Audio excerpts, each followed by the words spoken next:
Hi hello ನಮಸ್ಕಾರ. Guarantee ನ್ಯೂಸ್ನ ವಿಶೇಷ ಕಾರ್ಯಕ್ರಮಕ್ಕೆ ಆತ್ಮೀಯವಾದಂತಹ ಸ್ವಾಗತ. ನಾನು ಆದರ್ಶಿನಿ. ನಮ್ಮ ಸ್ಯಾಂಡ್ಲ್ವುಡ್ಗೆ ಹೊಸ ನಟ ಪ್ಲಸ್ ನಿರ್ದೇಶಕರ ಎಂಟ್ರಿ ಆಗಿದೆ. Yes, actually motion poster plus ಟೀಸರ್ನಿಂದನೇ ಬಹಳಷ್ಟು ಅಟೆನ್ಷನ್ ಗ್ರ್ಯಾಬ್ ಮಾಡುವಂತಹ ಚಿತ್ರತಂಡ ಜೊತೆ ನಾನಿವತ್ತಿದ್ದೀನಿ. ಸೊ ವಿಶೇಷ ಸಂದರ್ಶನಕ್ಕೆ ಅವ್ರನ್ನ ಆತ್ಮೀಯವಾದಂತಹ ಸ್ವಾಗತಿಸ್ತಾ ಇದ್ದೀನಿ. ಸೊ ನನ್ನ ಜೊತೆ ಇದ್ದಾರೆ ರೋಣ ಚಿತ್ರದ ನಾಯಕ ನಟ ರಘು ರಾಜಾನಂದ್ ಅವರು. ನಮಸ್ಕಾರ. ಕಾರ್ಯಕ್ರಮಕ್ಕೆ ಆತ್ಮೀಯವಾದಂತಹ ಸ್ವಾಗತ. ಆ್ಯಂಡ್ ನನ್ನ ಜೊತೆ ಇದ್ದಾರೆ ಪ್ರತಿ ವುಮೆನ್, ದಟ್ ಇಸ್ ಪ್ರಕೃತಿ ಪ್ರಸಾದ್. Thank you. ಹೇಗಿದ್ದೀರಿ? ಚೆನ್ನಾಗಿದ್ದೀನಿ, ನೀವು? ನಾನು ಆರಾಮಿದ್ದೀನಿ. ಸೊ ರೋಣ ಹೆಸರು ಕೇಳಿದ ತಕ್ಷಣನೇ that's a very positive powerful. Actually first ಚಿತ್ರ ಬರಬೇಕಾದ್ರೆ ಚಿತ್ರ ಟೈಟಲ್ ರಿಜಿಸ್ಟರ್ ಆಗಬೇಕು, ಟೈಟಲ್ ಇಂಟ್ರೆಸ್ಟಿಂಗ್ ಆಗಿದೆ ಅಂತ ಅನ್ನಿಸ್ಬೇಕು. ಸೊ ಅದರಲ್ಲಿ ನೀವು ಗೆದ್ದಿದ್ದೀರಾ. ಸೊ ಟೈಟಲ್ ಬಗ್ಗೆ ಹೇಳೋದಾದ್ರೆ, ಟೈಟಲ್ ಆ್ಯಕ್ಚುಲಿ ನಾವಿದು ಒಂದಷ್ಟು ಊರಿನ ಹೆಸರು ಥರನೇ ಒಂದು ಟೈಟಲ್ನ ಹುಡುಕ್ತಿದ್ವಿ. ಇದೊಂದು ಊರಲ್ಲಿ ನಡೆಯೋ ಘಟನೆ ಆಗಿರೋದ್ರಿಂದ ಸೊ ಆ ಟೈಟ್ಲು ನಮಗೆ ಯಾವ ಥರ ಇರಬೇಕಂದ್ರೆ ಕ್ಯಾಚಿಯಾಗಿರಬೇಕು ಮತ್ತು ಚಿಕ್ಕದಾಗೂ ಇರಬೇಕು, ಜನರ ಮನಸ್ಸಲ್ಲಿ ಉಳಿಬೇಕು. ಸ್ವಲ್ಪ ಈಸಿಯಾಗಿ ಕ್ಯಾಚಿಯಾಗಿ ಸಿಗೋವಂಥ ಟೈಟ್ಲ್ ಹುಡುಕ್ತಿರುವಾಗ ಒಂದು 4-5 ಹುಡುಕಿದ್ವಿ. ಅದರಲ್ಲಿ ನಮಗೆ ಇಷ್ಟ ಆಗಿದ್ದು ಇದು ರೋಣ ಅನ್ನೋ ಟೈಟ್ಲು. ಸೊ ಅದಕ್ಕಾಗಿ ಇದು ರೋಣ ಅಂತ ಇಟ್ಟಿದ್ವಿ. ಸೊ ಕ್ರಿಸ್ಪ್ ಆಗಿರಬೇಕು ಅಂತ ಟೈಟಲ್. ಓಕೆ. ಸೊ ಚಿತ್ರಕ್ಕೋಸ್ಕರ ಏನಾದರೂ ಹೆಸರು ಚೇಂಜ್ ಆಯ್ತಾ? ಇಲ್ಲ, ಹುಟ್ಟಿದಾಗಿಂದ ಇದೇ ಹೆಸರು ಇದೆ, ರಘು ರಾಜಾನಂದ ಅಂತಾನೆ. ಸೊ ಎಲ್ಲರೂ ಮನೇಲಿ ಏನಂತ ಕರೀತಾರೆ? ರಘು ಅಂತ ಕರೀತಾರೆ. ಸೊ ಪ್ರಕೃತಿ ಅವರೇ, ಸೊ ಹೀರೋಯಿನ್ ಕ್ಯಾರೆಕ್ಟರ್ ಅಂದ ತಕ್ಷಣ ಗ್ಲಾಮರಸ್ ಆಗಿ ಕಾಣಿಸ್ಬೇಕು, ಎಲ್ಲ ಒಂದು ಸೂಪರ್ ಆಗಿರುವಂಥ ಸಾಂಗ್, ಇಲ್ಲಾಂದರೆ ಒಂದು ಬಿಲ್ಡಪ್ ಶಾಟು, ತುಂಬ ಬ್ಯೂಟಿಫೈ ಆಗಿ ಕಾಣಿಸ್ಕೊಳ್ಬೇಕು, ಹಾಗೆ ಆಸೆಗಳಿದ್ದೇ ಇರುತ್ತೆ. ಸೊ ಇದರಲ್ಲಿ ತಾವು ಹಳ್ಳಿ ಹುಡುಗಿ ಪಾತ್ರವನ್ನು ನಿರ್ವಹಿಸ್ತಿದ್ದೀರಾ, if I am not wrong. So ಹೇಗನ್ನಿಸ್ತು? ಸಿಕ್ಕಾಪಟ್ಟೆ ಖುಷಿ ವಿಷಯನೇ ನನಗೆ ಒಂದು ಹಳ್ಳಿ ಪಾತ್ರ ಸಿಕ್ಕಿರೋದು. ಸೊ ನೀವು ಸಿಟಿಯವರೇ ಇಲ್ಲ ಹಳ್ಳಿಯವರ ಮೂಲತಃ? ನಾನು ಪರ್ಸ್ನಲಿ ಸಿಟಿಯವಳು, ನಾನು ಹಳ್ಳಿ ಸೈಡ್ ಹುಟ್ಟು ಬೆಳೆದವಳಲ್ಲ. ಸೊ ಹೋಮ್ವರ್ಕ್ ಜಾಸ್ತಿ ಇತ್ತು ಹಾಗಾದ್ರೆ? ಹೋಮ್ವರ್ಕ್ ಜಾಸ್ತಿ ಇತ್ತು ಪಾತ್ರಕ್ಕಾಗಿ? ನನ್ನ ಪುಣ್ಯಕ್ಕೆ ಪಾತ್ರ ಸಿಟಿಗೆ ಬಂದು ಅಲ್ಲಿ ಓದಿ ಸೊ ಸ್ವಲ್ಪ ತೀರಾ ಹಳ್ಳಿ ಮೈಂಡ್ ಸೆಟ್ ಇಂದ ಆಚೆ ಬಂದವಳು. So smart, educated. ವಾಪಸ್ ಅವಳು ಹಳ್ಳಿಗೆ ಹೋಗ್ತಾಳೆ, ಅಲ್ಲಿ ಏನೇನ್ ಪ್ರಾಬ್ಲಮ್ಸ್ ಇದೆಯೋ ಅದನ್ನ ಸಾಲ್ವ್ ಮಾಡೋದಕ್ಕೆ. ಸೊ ಹಾಗಾಗಿ ತೀರಾ ಹಳ್ಳಿ ಹುಡುಗಿ ತರ ತೋರಿಸಿಲ್ಲ ನಾವು. ಅವಳದೇ ಒಂದು ಎಜುಕೇಟೆಡ್ ವುಮೆನ್ ಅಂತ ಹೇಳ್ಬೋದು. ಸೊ ರಘು ಅವರೇ, ನಿಮ್ಮ ಹಿನ್ನೆಲೆ ಏನು, ಅಂದರೆ ಬ್ಯಾಕ್ಗ್ರೌಂಡ್ ಏನು ತಮ್ಮದು? 10th ಮುಗ್ದಾಗಿಂದನೂ ಸಿನಿಮಾ ಫೀಲ್ಡಿಗೆ ಬರಬೇಕು ಅನ್ನೋ ಆಸೆ ಇಟ್ಕೊಂಡಿರೋನು. ಹೊಸಕೋಟೆ, ನನ್ನೂರು ಹೊಸಕೋಟೆ, ಬೆಂಗಳೂರಿನ ಹೊಸಕೋಟೆ ಹತ್ರ. ಅದಾದಮೇಲೆ ನಾನು ಸೇರಿಕೊಂಡಿದ್ದೆ ಈ ರಂಗಭೂಮಿಗೆ. ಆ ರಂಗಭೂಮಿಯಲ್ಲಿ ನಮ್ಮ ಮಾಲೂರು ವಿಜಯ್ ಸರ್ ಅನ್ನೋ ನೇತೃತ್ವದಲ್ಲಿ ರಂಗವಿಜಯ ಅನ್ನೋ ಟೀಮ್ ಇದೆ. ಆ ಟೀಮಲ್ಲಿ ಸೇರ್ಕೊಂಡ್ಮೇಲೆ ಒಂದು ಸುಮಾರು 4-5-6 ವರ್ಷಗಳಿಂದ ಸುಮಾರು ನಾಟಕಗಳನ್ನ ಮಾಡ್ಕೊಳ್ತಾ ಬಂದು ಆಲ್ ಓವರ್ ಇಂಡಿಯಾ, ಕರ್ನಾಟಕ ಎಲ್ಲ ಕಡೆಗಳನ್ನೂ ಶೋಸ್ ಮಾಡ್ತಾ, ಅದ್ರ ಜೊತೆಲೇ ಸಿನಿಮಾದು ಒಂದು ಆಸೆ ಬೆಳೀತಾ ಬಂತು. ಜೊತೆಲೆ ಸ್ಕೂಲ್ ಟೈಮ್ಸಿಂದನೂ ಸಿನಿಮಾ ಆಸೆನೂ ಇತ್ತು. ಅದಕ್ಕೊಂದು ಬುನಾದಿ ಬೇಕು ಅಂದಾಗ ನಾನು ಚೂಸ್ ಮಾಡಿದ್ದು ಈ ರಂಗಭೂಮಿ. ಅದರಲ್ಲಿ ಒಂದಷ್ಟು ಕ್ಯಾರೆಕ್ಟರ್ಗಳನ್ನ ಮಾಡ್ತಾ ಜೊತೆಲಿ ಸಣ್ಣ ಪುಟ್ಟ ಸೀರಿಯಲ್ಗಳಲ್ಲಿ ಸಣ್ಣ ಕ್ಯಾರೆಕ್ಟರ್ಗಳು, ಆಮೇಲೆ ಸಿನಿಮಾದಲ್ಲಿ ಸಣ್ಣ ಪುಟ್ಟ ಕ್ಯಾರೆಕ್ಟರ್ಗಳನ್ನ ಮಾಡ್ಕೊಳ್ತಾ ಈಗೊಂದು ಪೂರ್ಣ ಪ್ರಮಾಣವಾಗಿ ಹೀರೋ ಆಗಿ ನಿಮ್ಮ ಮುಂದೆ ನಿಂತೀನಿ.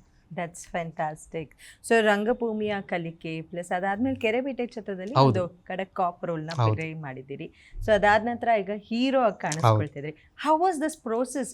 ಈಸಿ ಇತ್ತಾ ಇಲ್ಲ ಸ್ವಲ್ಪ ಡಿಫಿಕಲ್ಟ್ ಇತ್ತು? ಇಲ್ಲ, ಕಷ್ಟ ಇದ್ದೇ ಇರುತ್ತೆ. ಬಟ್ ಏನಂದರೆ ರಂಗಭೂಮಿಯಲ್ಲಿ ಸೇರಿದ್ದಕ್ಕೆ ಅದು ಅಲ್ಲಿ ಎಲ್ಲ ಕಲಿಸಿರ್ತಾರೆ ನಿಮಗೆ. ರಂಗಭೂಮಿ ಯಾವ ಥರ ಅಂದರೆ ನಿನಗೆ ಕಸ ಹೊಡೆಯೋದ್ರಿಂದ ಹಿಡಿದು ನೀನು ಆ್ಯಕ್ಟ್ ಮಾಡೋ ತನಕ ಅಲ್ಲಿ ಏನೇನು ಪ್ರೋಸೆಸ್ ಬರುತ್ತೆ. ಫಾರ್ ಎಕ್ಸಾಂಪಲ್ ಸೆಟ್ ಆಗಿರಲಿ, ಲೈಟಿಂಗ್ ಆಗಿರಲಿ, ಆ ಕ್ಲೀನಿಂಗ್ ಮಾಡೋದಾಗಿರಲಿ, ನಮ್ಮ ಶೋ ಮುಗಿದ್ಮೇಲೆ ಕ್ಲೀನ್ ಮಾಡಿಕೊಂಡು ಎಲ್ಲನೂ ಪ್ಯಾಕ್ ಮಾಡಿಕೊಂಡು ವಾಪಸ್ ಬರೋದಾಗಿರಲಿ, ಅಲ್ಲಿ ಕಲಿಸಿರೋ ಇದನ್ನೆಲ್ಲನೂ ನಮಗೆ ಸಿನಿಮಾದಲ್ಲಿ ಸ್ವಲ್ಪ ಈಸಿ ಆಗುತ್ತೆ.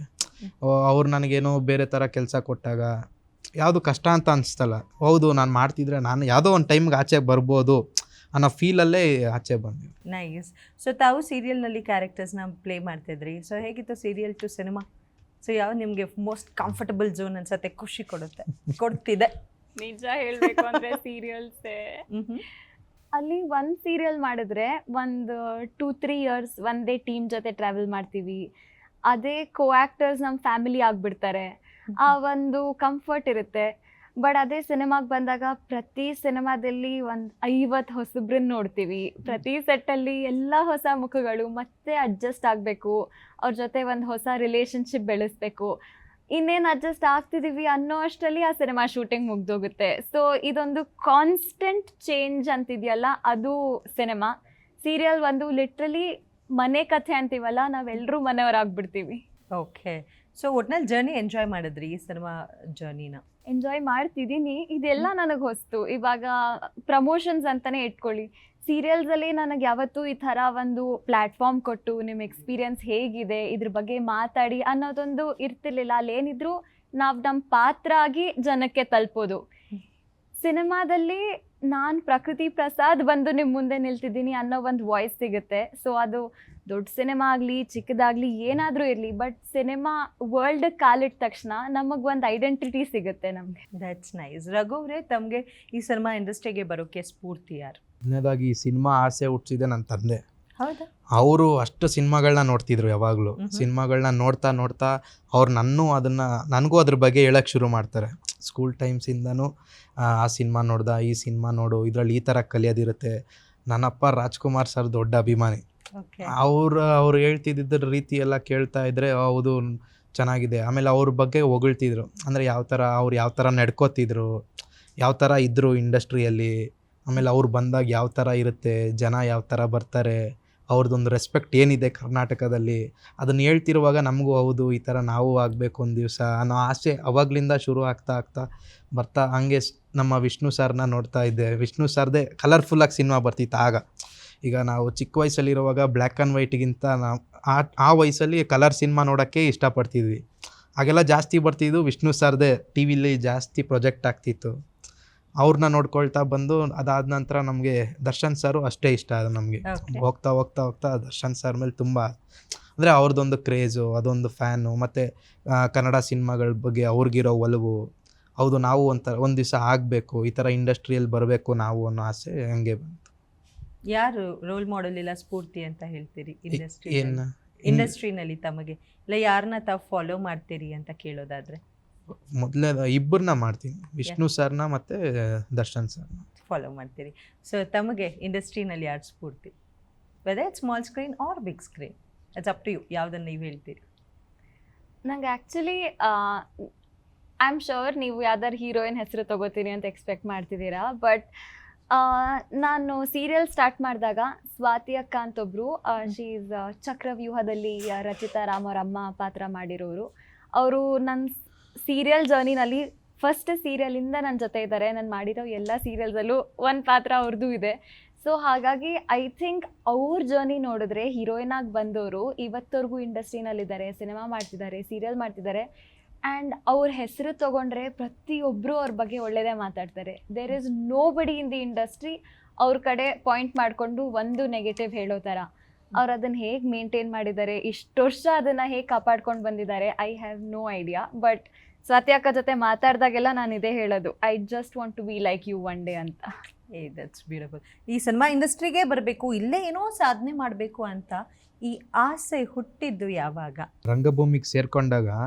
ಅದಾದಮೇಲೆ ಹೌದು ರಂಗಭೂಮಿ ಆಯ್ತೀಗ, ಜೊತೆಯಲ್ಲಿ ಸಿನಿಮಾ ಮಾಡಬೇಕು ಅಂತ ಶುರು ಮಾಡಿದ್ಮೇಲೆ ಒಂದಷ್ಟು ಎಷ್ಟೊಂದು ಆಡಿಷನ್ಗೆ ಹೋಗ್ತೀವಿ, ಸೆಲೆಕ್ಟ್ ಆಗಲ್ಲ, ಇಲ್ಲ ಅವರಿಂದ ಬೇರೆ ಎಕ್ಸ್ಪೆಕ್ಟೇಷನ್ಸ್ ಇರುತ್ತೆ, ಫೈನಾನ್ಷಿಯಲ್ ಎಕ್ಸ್ಪೆಕ್ಟೇಷನ್ಸು ಆ ಥರ ಇರುತ್ತೆ, ಇಲ್ಲ ನಮ್ಮಿಂದನೇ ತಪ್ಪಿರ್ಬೋದು, ನಾನೇ ಆ ಥರದ್ದೊಂದು ಪರ್ಫಾಮೆನ್ಸ್ ನಾನು ಕೊಡ್ತಿರಲ್ವೇನೋ, ಅದನ್ನೆಲ್ಲ ಕ್ಲಾರಿಫೈ ಮಾಡ್ಕೊಳ್ತಾ ಬರ್ತಾ ಇರುವಾಗ ಆಮೇಲೆ ಇಲ್ಲ ಮಾಡಲೇಬೇಕು, ನಾವು ಒಂದು ಸಿನಿಮಾ ಮಾಡಲೇಬೇಕು, ನಾವು ಇಂಡಸ್ಟ್ರಿಯಲ್ಲಿ ಒಂದು ಒಳ್ಳೆ ಹೆಸರನ್ನ ತಗೋಬೇಕು, ಕರ್ನಾಟಕದ ಜನತೆನ ಎಂಟರ್ಟೈನ್ ಮಾಡಬೇಕು ಅಂತ ಫಿಕ್ಸ್ ಆಗಿದೆ. ಸೊ ಇವಾಗ ಫಸ್ಟ್ ಸಿನಿಮಾ ತಾವು ಹೀರೋ ಆಗಿ ಲಾಂಚ್ ಆಗ್ತಿದ್ದೀರಾ ಅಂದ ತಕ್ಷಣ ಬಹಳಷ್ಟು ಯೋಚನೆ ಮಾಡೋದಿರುತ್ತೆ, ಸ್ಕ್ರಿಪ್ಟ್ ವೈಸ್ ಆಗಿರ್ಬೋದು. ಈ ಮೂವಿನೇ ಚೂಸ್ ಮಾಡಬೇಕಂದ್ರೆ there will be a strong reason behind.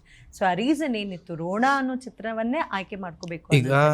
ಈಗ ನಾನೀಗ ಹೊಸದಾಗಿ ಆಚೆಗೆ ಬರ್ತಿರೋದ್ರಿಂದ ನಾನು ನನ್ನ ಪ್ರೂವ್ ಮಾಡ್ಕೊಳ್ಳೋಕ್ಕೆ ಇದೊಂದು ಮೇನ್ ಆಗಿರುತ್ತೆ, ಫಸ್ಟ್ ಸ್ಟೆಪ್ ಆಗಿರುತ್ತೆ. ಈಗ ಅದು ಹೀರೋ ಆಗಿ ಬರ್ತಿರೋದ್ರಿಂದ ಆ ಥರ ಇದು ಎಲ್ಲ ಎಲಿಮೆಂಟ್ಸು ಈ ರೋಣ ಅನ್ನೋ ಸಿನಿಮಾದಲ್ಲಿದೆ. ಫಾರ್ ಎಕ್ಸಾಂಪಲ್ ಫೈಟ್ ಆಗಿರ್ಬೋದು, ಆ್ಯಕ್ಟಿಂಗ್ ವೈಸ್ ಆಗಿರ್ಬೋದು, ಅದು ಬಿಟ್ಟರೆ ಡ್ಯಾನ್ಸ್ ವೈಸ್ ಆಗಿರ್ಬೋದು, ಆಮೇಲೆ ಬೇರೆ ಬೇರೆ ಇನ್ನೂ ಎಲ್ಲ ಎಲಿಮೆಂಟ್ಸ್ಗಳನ್ನೂ ಸೇರಿಸಿದ್ರೆ ನಾನು ಈ ಸಿನಿಮಾದಿಂದ ಆಚೆ ಬಂದರೆ ನನ್ನ ಯಾರಾದರೂ ರೆಕಗ್ನೈಸ್ ಮಾಡಿ ನನಗೂ ಒಂದಷ್ಟು ಆಪರ್ಚುನಿಟೀಸ್ ಬರ್ಬೋದು ಅನ್ನೋ ಥರ ಇದ್ದಾಗೇ ಈ ರೋಣ ಅನ್ನೋ ಸ್ಕ್ರಿಪ್ಟ್ನಲ್ಲಿ ಅದೆಲ್ಲ ಇತ್ತು.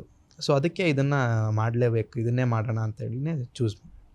ಸೊ ಬರೀ ನಟನೆ ಮಾತ್ರ ಅಲ್ಲ, ಹೋಮ್ ಬ್ಯಾನರ್ ಅಲ್ವಾ?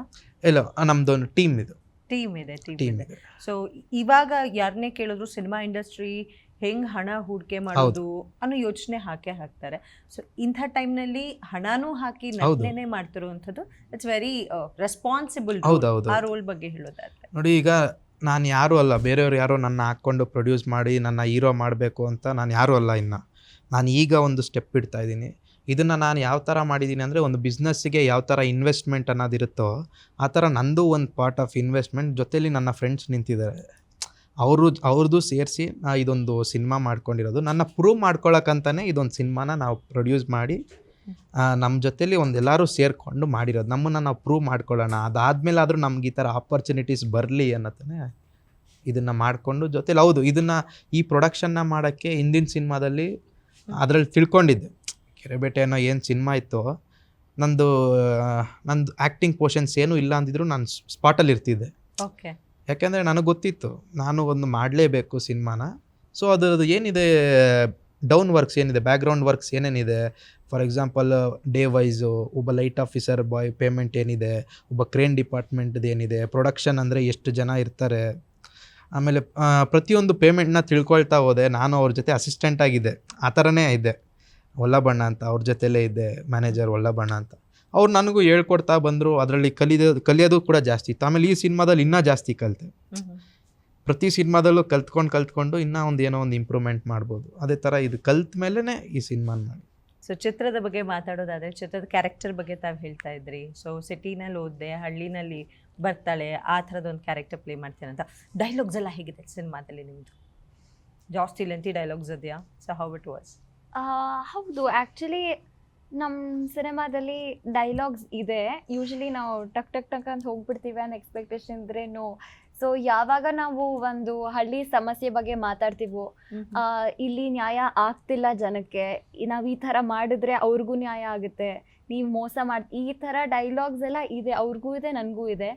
ಸೊ ಏನೇ ನಾವು ಸೋಷಿಯಲ್ ಸಬ್ಜೆಕ್ಟ್ ತೊಗೊಂಡ್ರು ಅದಕ್ಕೋಸ್ಕರ ನಾವು ಹೋರಾಡ್ತಿದ್ದೀವಿ ಅಂದಾಗ we give our opinions, voice raise ಮಾಡ್ತೀವಿ ಆ್ಯಂಡ್ ಅದನ್ನು ಜನಕ್ಕೂ ತಿಳಿಸೋ ಥರ ಒಂದು ಡೈಲಾಗ್ ಖಂಡಿತ ಬರೆದಿದ್ದಾರೆ. ಸೊ ಹಾಡು, ಡಾನ್ಸ್, ಫೈಟ್, ಸೊ ಎಲ್ಲ ಮಾಡಬೇಕಾದ್ರೆ ಏನಾದರೂ ಒಂದು ಎಕ್ಸ್ಪೀರಿಯನ್ಸ್ ಆಗೇ ಆಗಿರುತ್ತೆ. ಸೊ ಆ ಎಕ್ಸ್ಪೀರಿಯನ್ಸ್ನ ನಮ್ಮ ಜೊತೆ ಫಾರ್ ಎಕ್ಸಾಂಪಲ್ ಖುಷಿಯಾದ ಎಕ್ಸ್ಪೀರಿಯನ್ಸ್. ಫಸ್ಟು ಭಯನೂ ಇತ್ತು, ಫೈಟ್ ಮಾಡಬೇಕಿದ್ರೆ ಭಯನೂ ಇತ್ತು, ಯಾಕಂದರೆ ಹೊಸಬಾಗಿರೋದ್ರಿಂದ. ಯಾವ್ದು ಈಸಿ ನಿಮಗೆ? ಈ ಡೈಲಾಗ್ ಡೆಲಿವರಿ ಮಾಡೋದಾ, ಪಂಚಿಂಗ್ ಡೈಲಾಗ್ ಡೆಲಿವರಿ ಮಾಡೋದಾ, ಇಲ್ಲ ಅಥವಾ ಡಾನ್ಸ್ ಮಾಡೋದಾ, ಅಥವಾ ಫೈಟ್ ಮಾಡೋದಾ? ಯಾವ ಸೀಕ್ವೆನ್ಸ್? ಈಗ ಸ್ವಲ್ಪ ಫೈಟ್ ಮಾಡೋದಕ್ಕೆ ಸ್ವಲ್ಪ ಎಂಜಾಯ್ಮೆಂಟ್ ಇದೆ, ಅದರಲ್ಲೇ ಸ್ವಲ್ಪ. ಗಂಡ್ಮಕ್ಳಂದ್ರೆ ಯೂಶುವಲಿ ಬೈ ಬರ್ತ್ ಬ್ಲಡ್ ಅಲ್ಲೇ ಬಂದಿರುತ್ತೆ. ಹಂಗೇನಿಲ್ಲ ಕಲ್ತಿದ್ವಿ. ಇಂಟ್ರೆಸ್ಟಿಂಗ್ ಅನ್ಸುತ್ತೆ. ಇಂಟ್ರೆಸ್ಟಿಂಗ್ ಅನ್ಸುತ್ತೆ, ಏನೋ ಒಂಥರ ಮಾಡೋಕ್ಕೂ ಒಂದು ಖುಷಿ ಇರುತ್ತೆ ಫೈಟ್ ಮಾಡೋವಾಗ. ಬಟ್ ಏಟ್ ಬಿದ್ದಾಗ ಅಷ್ಟೇ ಬೇಜಾರು ಆಗುತ್ತೆ. ಬಿದ್ದಿದ್ಯಾ ಏಟ್? ಖಂಡಿತ. ಹಿಂಗೆ ಒಂದು ಅವರು ರಿಹರ್ಸಲ್ ಟೈಮ್ಗೆ ಮಾಸ್ಟರು ಡೂಪನ್ನ ಕೂಡ ಅಷ್ಟೇ, ಡೂಪು ಅಷ್ಟು ಈಸಿ ಇರೋಲ್ಲ. ನಾವು ಫೈಟರ್ಸ್ನ ಏನೋ ಡೂಪ್ ಹೊಡ್ಸ್ಕೊಂಡಿರ್ತಾರೆ, ಏನು ಏಟಾಗಲ್ಲ ಅಂತ ಅಂದ್ಕೊಂಡಿರ್ತೀವಿ. ಅದು ಕೂಡ ತುಂಬ ಗಟ್ಟಿಯಾಗೇ ಇರುತ್ತೆ. ಒಂದು ಸ್ಟಿಕ್ ಏನಾದರೂ ಹಿಂಗೆ ಹೊಡಿತಾ ಇದ್ದಾರೆ ಅಂದರೆ ಅದನ್ನು ಕ್ರ್ಯಾಕ್ ಮಾಡ್ತಾರೆ. ಆ ಕ್ರ್ಯಾಕ್ ಮಾಡಿ ಏನು ಮಾಡಿದ್ದಾರೆ, ರಿಹರ್ಸಲ್ಗೆ ಅಂತ ನಾರ್ಮಲ್ ಬೇರೆದು ಕೊಟ್ಬಿಟ್ಟಿದ್ದಾರೆ, ಕ್ರ್ಯಾಕ್ ಮಾಡದೇ ಇರೋದು. ಟೇಕ್ ಅಂದೇಟಿಗೆ ಅವ್ರು ಅದನ್ನ ಎತ್ಕೊಳ್ದೆ ಇದರಲ್ಲೇ ಹೊಡೆದ್ಬಿಟ್ಟಿದ್ದಾರೆ. ಸರಿಯಾಗಿ ಕಿವಿನೂ ಅದು ಎಕ್ಸ್ಪ್ರೆಷನ್ನು ಬರಬೇಕಿತ್ತು, ಅದೊಂದು ನೋವಿನ ಎಕ್ಸ್ಪ್ರೆಷನ್ನು ಬರಬೇಕಿತ್ತು. ಬಟ್ ಅವರು ಡೈರೆಕ್ಟಾಗಿ ಅದರಲ್ಲೇ ಹೊಡೆದಿದ್ರಿಂದ ಅದು ಚೆನ್ನಾಗಿ ಬಂತು. ಓಕೆ. ಸೊ ಯಾವುದಾದ್ರೂ ನೀವು ಸೀಕ್ವೆನ್ಸ್ನ ನಮ್ಮ ಜೊತೆ ಶೇರ್ ಮಾಡ್ತೀರಾ? ಅಂದರೆ ಆ್ಯಕ್ಷನ್ ಸೀಕ್ವೆನ್ಸ್ ನಾನು ನೋಡಿದ್ದು ನನ್ನ ಫಸ್ಟ್ ಟೈಮು. ಆ ರೋಪ್ ಹಾಕಿ ಎಳೆಯೋದೇನು, ಹಾರೋದೇನು ಸಿನಿಮಾಲಿ ನೋಡೋದಕ್ಕಿಂತ ನನ್ನ ರಿಯಲ್ ಲೈಫಲ್ಲಿ ಹೀಗೆಲ್ಲ ನಡೆಯುತ್ತಾ ಅಂತ ನೋಡ್ತಿದ್ದೆ. ಐ ಥಿಂಕ್ ಫೈಟರ್ಸ್ ನಿಜವಾಗ್ಲೂ ಎಷ್ಟು ಕಷ್ಟಪಡ್ತಾರೆ ಅನ್ನೋದು ನೀವು ಆ ಸೆಟ್ಟಲ್ಲಿ ನಿಂತು ನೋಡಿದಾಗ ಅನಿಸುತ್ತೆ. ಹೀರೋ ಒಂದು ಪಂಚ್ ಹೊಡೆಯೋದು ಅಷ್ಟು ನಮಗೆ ಅನಿಸಲ್ಲ, ಬಟ್ ಅವರಾಗವರೇ ರೋಲ್ ಮಾಡಿ ಒಂದು 4 ಟೇಕ್ 5 ಟೇಕ್ ಆದರೂ ಅವರು ಮತ್ತೆ ಮಾಡೋಕ್ಕೆ ರೆಡಿ ಇರ್ತಾರಲ್ಲ. ಐ ಥಿಂಕ್ ಅವ್ರಿಗೋಸ್ಕರನೇ ನಾವು ಒಂದು ಚಪ್ಪಾಳೆ ಹಾಕಬೇಕು. They work really hard. ಈಗ ನಾನು ಮಿಸ್ಟೇಕ್ ಮಾಡಿದ್ರು ಕೂಡ ಅಷ್ಟೇ, ಪಾಪ ಅವ್ರು ಬೀಳೋದಂತೂ ಬೀಳ್ತಾನೆ ಇರ್ತಾರೆ ಅವರು. ಬಟ್ ಅವಾಗ ನನಗೂ ಗಿಲ್ಟ್ ಶುರು ಆಗ್ಬಿಡ್ತು. ಫಸ್ಟ್ ಫೈಟ್ ಟೈಮಲ್ಲಿ ಏನೋ ನನಗೋಸ್ಕರ ಅವ್ರು ಬೀಳ್ತಾನೆ ಇದ್ದಾರೆ, ನಾನು ಕರೆಕ್ಟಾಗಿ ಮಾಡಿದರೆ ಅವ್ರು ಇನ್ನೊಂದಷ್ಟು ಸತಿ ಬೀಳೋದು ತಪ್ತಿತ್ತು. ಬಟ್ ಆಮೇಲೆ ಆ ಫೈಟರ್ಸ್ ಕೂಡ ನಮ್ಗೆ ಅಷ್ಟೇ ಎನ್ಕರೇಜ್ ಮಾಡ್ತಾರೆ, ಇಲ್ಲ ಸರ್ ಮಾಡ್ಬೋದು ಮಾಡಿ. ಅದಾದಮೇಲೆ ನೆಕ್ಸ್ಟ್ ಫೈಟಿಗೆಲ್ಲ ಸ್ವಲ್ಪ ಈಸಿ ಆಗ್ತಾ ಹೋಯ್ತು. That's nice. ಸೊ ಇಬ್ಬರು ಕಾಂಬಿನೇಷನಲ್ಲಿ ಹಾಡು ಆ ಥರದ್ದು ಏನಾದರೂ ಇದೆಯಾ? ಹೇಗಿತ್ತು ಎಕ್ಸ್ಪೀರಿಯನ್ಸು? ಯಾವ ಥರ ಇದೆ? ರೊಮ್ಯಾಂಟಿಕ್ ಸಾಂಗಾ ಇಲ್ಲ ಚಿತ್ರೀಕರಣಕ್ಕೋಸ್ಕರ ಇಲ್ಲ ಇಲ್ಲ ಬೇರೆ ಕಡೆ ಹೋಗಿದ್ದಿದ್ಯಾ? ಇಲ್ಲ ಆ ಥರದ್ದೇನಿಲ್ಲ. ಎಲ್ಲ ನಮ್ಮ ಹೊಸಕೋಟೆಯಲ್ಲೇ ಎಲ್ಲ ಶೂಟ್ ಆಗಿದೆ. ಹೊಸಕೋಟೆ ಊರಲ್ಲೇ ಅಲ್ಲೇ ಒಂದು ಒಳ್ಳೆ ನಿಮಗೆ ಒಂದು ನೇಚರ್ದು ಒಂದು ಒಳ್ಳೆ ಜಾಗಗಳಿದಾವೆ. ಹೂತೋಟದ ಮಧ್ಯೆನಾ? ತೋಟದ ಮಧ್ಯೆ. ಗುಲಾಬಿ ಹೂಗಳ? ಇಲ್ಲ ಇಲ್ಲ. ಇಲ್ಲ ಇಲ್ಲ. ಬೇರೆ ಹೂವ? ಬೇರೆ ಅದ್ರಲ್ಲಿ ಒಂದು ಸಾಂಗ್ನ ಒಂದು ಒಳ್ಳೆ ಥರ ಮಾಡ್ಕೊಂಡಿದ್ವಿ, ಒಳ್ಳೆ ಶೂಟ್ ಮಾಡ್ಕೊಂಡಿದ್ದಾರೆ ನಮ್ಮ ಡೈರೆಕ್ಟ್ರು ಕೂಡ ಅಷ್ಟೇ. ಆ ಸಾಂಗ್ನ ಕುನಲ್ ಗಾಂಜಾವಾಲ ಸರ್ ಆಡಿದ್ದಾರೆ, ಅದನ್ನು ಭರ್ಜರಿ ಚೇತನ್ ಸರ್ ಬರೆದಿದ್ದಾರೆ. ಇನ್ನೇನು 3 days 4 daysಲ್ಲಿ ರಿಲೀಸ್ ಆಗುತ್ತೆ ಆ ಸಾಂಗ್ ಕೂಡ. ಆ ಜಾತ್ರೆ ಸಾಂಗ್ನ ನೋಡಿದೆ, ಒಳ್ಳೆ ಗಮ್ಮತ್ತಾಗಿ ಬಂದಿದೆ, ತುಂಬಾ ಖುಷಿ ಆಯ್ತು. ಸೊ ಆ ಸಾಂಗ್ ಲಾಂಚ್ ಕೂಡ ತುಂಬಾ ಚೆನ್ನಾಗಾಯ್ತು ಅಂತ ಕೇಳ್ಪಟ್ಟೆ, ಅದನ್ನ ಹೇಳೋದಾದ್ರೆ. ಅದು ಆ್ಯಕ್ಚುಲಿ ನಾವು ಮುಂಡರ್ಗಿ ಅಂತ ಊರಲ್ಲಿ ಮಾಡಿದ್ದು, ಗದಗ ಜಿಲ್ಲೆ ಮುಂಡರ್ಗಿಯಲ್ಲಿ. ಅಲ್ಲಿನ ಜನ ಹೆಂಗಿದ್ದಾರೆ ಅಂದರೆ ಸಿನಿಮಾದವರು ಅಂದರೆ ನಾವು ಫಂಕ್ಷನ್ ಇರೋದು 7 ಗಂಟೆಗೆ, ಆ್ಯಕ್ಚುಲಿ ಅವರು 5:15 ಬಂದು ಕೂತ್ಕೊಬಿಟ್ಟಿದ್ದಾರೆ. ಆಮೇಲೆ ನಮ್ಮ ಫಂಕ್ಷನ್ನು ಮುಗ್ದಿದ್ದು 11:15. ಅಷ್ಟೂ ಜನ ಕೂಡ ನಮಗೆ ವೆಯ್ಟ್ ಮಾಡಿದ್ದಾರೆ, ಮುಗಿಯೋ ತನಕ, ಫಂಕ್ಷನ್ ಮುಗಿಯೋ ತನಕ ಇದ್ದಾರೆ. ಆ ಕಡೆ ಜನಗಳೆಲ್ಲ ಸಿನಿಮಾ ಅಂದರೆ ತುಂಬಾ ಇಷ್ಟಪಡ್ತಾರೆ. ಸಿನಿಮಾ ಜನ ಬರ್ತಾರೆ ಅಂದರೆ, ಸಿನಿಮಾದಲ್ಲಿ ಆ್ಯಕ್ಟ್ ಮಾಡಿರೋರು ಬರ್ತಾರೆ ಅಂದರೆ ತುಂಬ ಇಂಟ್ರೆಸ್ಟಿಂಗಾಗಿ ಬಂದು ಕೂತ್ಕೋತಾರೆ, ಅಷ್ಟೇ ಪ್ರೋತ್ಸಾಹ ಕೊಡ್ತಾರೆ. ಗಿಚ್ ಮಾಡಿದ್ರಿ, ಸರಿಯಾಗಿದ್ದೀರಿ, ಅದು ಕೇಳೋಕ್ಕೆ ಒಂದು ಖುಷಿ ಆಗುತ್ತೆ ನಮಗೆ. ಆ್ಯಂಡ್ ನಿಮ್ಮ ಸಿನಿಮಾ ತಂಡ technical wise very strong team ಇದೆ. ಹೌದು. ಸೊ ಅದ್ರ ಬಗ್ಗೆ ಏನು ಹೇಳಕ್ಕೆ ಇಷ್ಟಪಡ್ತೀರಾ? ಎಷ್ಟು ಖುಷಿ ಇದೆ? ನನಗೆ ತುಂಬಾ ಖುಷಿ ಇದೆ. ಇಂಥ ಒಂದು ಒಳ್ಳೊಳ್ಳೆ ಟೆಕ್ನಿಷಿಯನ್ಸು, ಅದು ಎಕ್ಸ್ಪೀರಿಯನ್ಸ್ಡು. ಈಗ ನಮ್ಮ ಜ್ಞಾನೇಶ್ ಸರ್ ಆಗಿರಲಿ, ನಮ್ಮ ಎಡಿಟರು, ಅವ್ರು ಯುವರತ್ನ, ಗೀತಾ, ಈ ಥರದ್ದೆಲ್ಲ ದೊಡ್ಡ ದೊಡ್ಡ ಸಿನಿಮಾಗಳನ್ನ ಮಾಡಿಕೊಂಡು ನಮ್ಮ ಸಿನಿಮಾದಲ್ಲೂ ಕೆಲಸ ಮಾಡ್ತಿರೋದು ಅನ್ನೋದೇ ಖುಷಿ ನಮಗೆ. ಮ್ಯೂಸಿಕ್ ಡೈರೆಕ್ಟ್ರು ನಮ್ಗೆ ಇಂಥ ಒಳ್ಳೆ ಒಂದು ಮ್ಯೂಸಿಕ್ ಕೊಡ್ತಾ ಇದ್ದಾರೆ. ಅವ್ರದ್ದು ಹಳೆ ಸಿನಿಮಾಗಳೆಲ್ಲ ತುಂಬ ಅದ್ಭುತವಾಗಿ ಹೋಗಿದೆ. ಇಬ್ಬನಿ ತಪ್ಪಿದ ಇಳೆಯಲ್ಲಿ, ಆ ಥರ ಎಷ್ಟೊಂದು ಸಿನಿಮಾಗಳು ಅವ್ರದ್ದೆಲ್ಲ ಒಳ್ಳೊಳ್ಳೆ ಸಾಂಗ್ಸ್ನ ಕೊಟ್ಟಿದ್ದಾರೆ. ಈ ಸಿನಿಮಾದಲ್ಲಿ ಅವ್ರು ಬೇರೆ ಥರನೇ ಕೊಟ್ಟಿದ್ದಾರೆ. BGMs ಎಲ್ಲ ನೀವು ನೋಡಿದಾಗ ಗೊತ್ತಾಗುತ್ತೆ, ಮತ್ತು ಸಾಂಗ್ಸ್ ನೋಡಿದಾಗೂ ನಿಮಗೆ ಗೊತ್ತಾಗುತ್ತೆ. ಅದಾದ ನಂತರ ನಮ್ಮ ಫೈಟ್ ಮಾಸ್ಟರ್ ಇರ್ಬೋದು, ನಮ್ಮ ಡ್ಯಾನ್ಸ್ ಮಾಸ್ಟ್ರು ಅಷ್ಟೇ ತುಂಬಾ ಒಳ್ಳೆ ರೋಲ್ ಮಾಡಿದ್ದಾರೆ ನಮ್ಮ ಈ ಸಿನಿಮಾದಲ್ಲಿ. ಯಾಕಂದರೆ ಅವರಿಲ್ಲ ಅಂದಿದ್ರೆ ಅಷ್ಟು ಚೆನ್ನಾಗಿ ಡ್ಯಾನ್ಸ್ ಬರ್ತಿರ್ಲಿಲ್ಲ ನನಗೆ. ಅವ್ರ ಸಪೋರ್ಟಿಂದನೇ ನೀವೇನು ಜಾತ್ರೆ ಸಾಂಗ್ ನೋಡ್ತಿದ್ದೀರೋ ಅದ್ಭುತವಾಗಿ ತಕ್ಕೊಟ್ರು. ನಮ್ಮ ಎಲ್ಲ ಸಾಂಗ್ಸು ಕೂಡ ಅವರೇ ಕೊರಿಯೋಗ್ರಾಫರ್ ಆಗಿದ್ದಾರೆ, ಅದ್ಭುತವಾಗಿ ನಡೆಸ್ಕೊಟ್ಟಿದ್ದಾರೆ. That's nice. ಹಾಗೆ ನಾನು ಯಾರು ಹಾಡುಗಾರರ ಗಾಯಕರ ಬಗ್ಗೆ ಹೇಳಬೇಕಾದ್ರೆ ತುಂಬ ಸ್ಟ್ರಾಂಗ್. ಹೌದು. ಈಗ ನೀವು ಕೈಲಾಶ್ ಕೇರ್ ಸರ್ ಹತ್ರನೇ ನಾವು ದೇವಿ ಸಾಂಗ್ ಆಡಿಸಿದ್ವಿ, ಕಾಳಿ ದೇವಿ ಆಗಿ ಬಾ ಅನ್ನೋದು. ವಿ ನಾಗೇಂದ್ರ ಪ್ರಸಾದ್ ಸರ್ ಬರೆದಿದ್ರು. ಆಮೇಲೆ ಕೈಲಾಶ್ ಕೇರ್ ಸಾರು ನಾವು ಮುಂಬೈಗೆ ಹೋಗಿದ್ವಿ ಆಡ್ಸೋಕ್ಕೆ.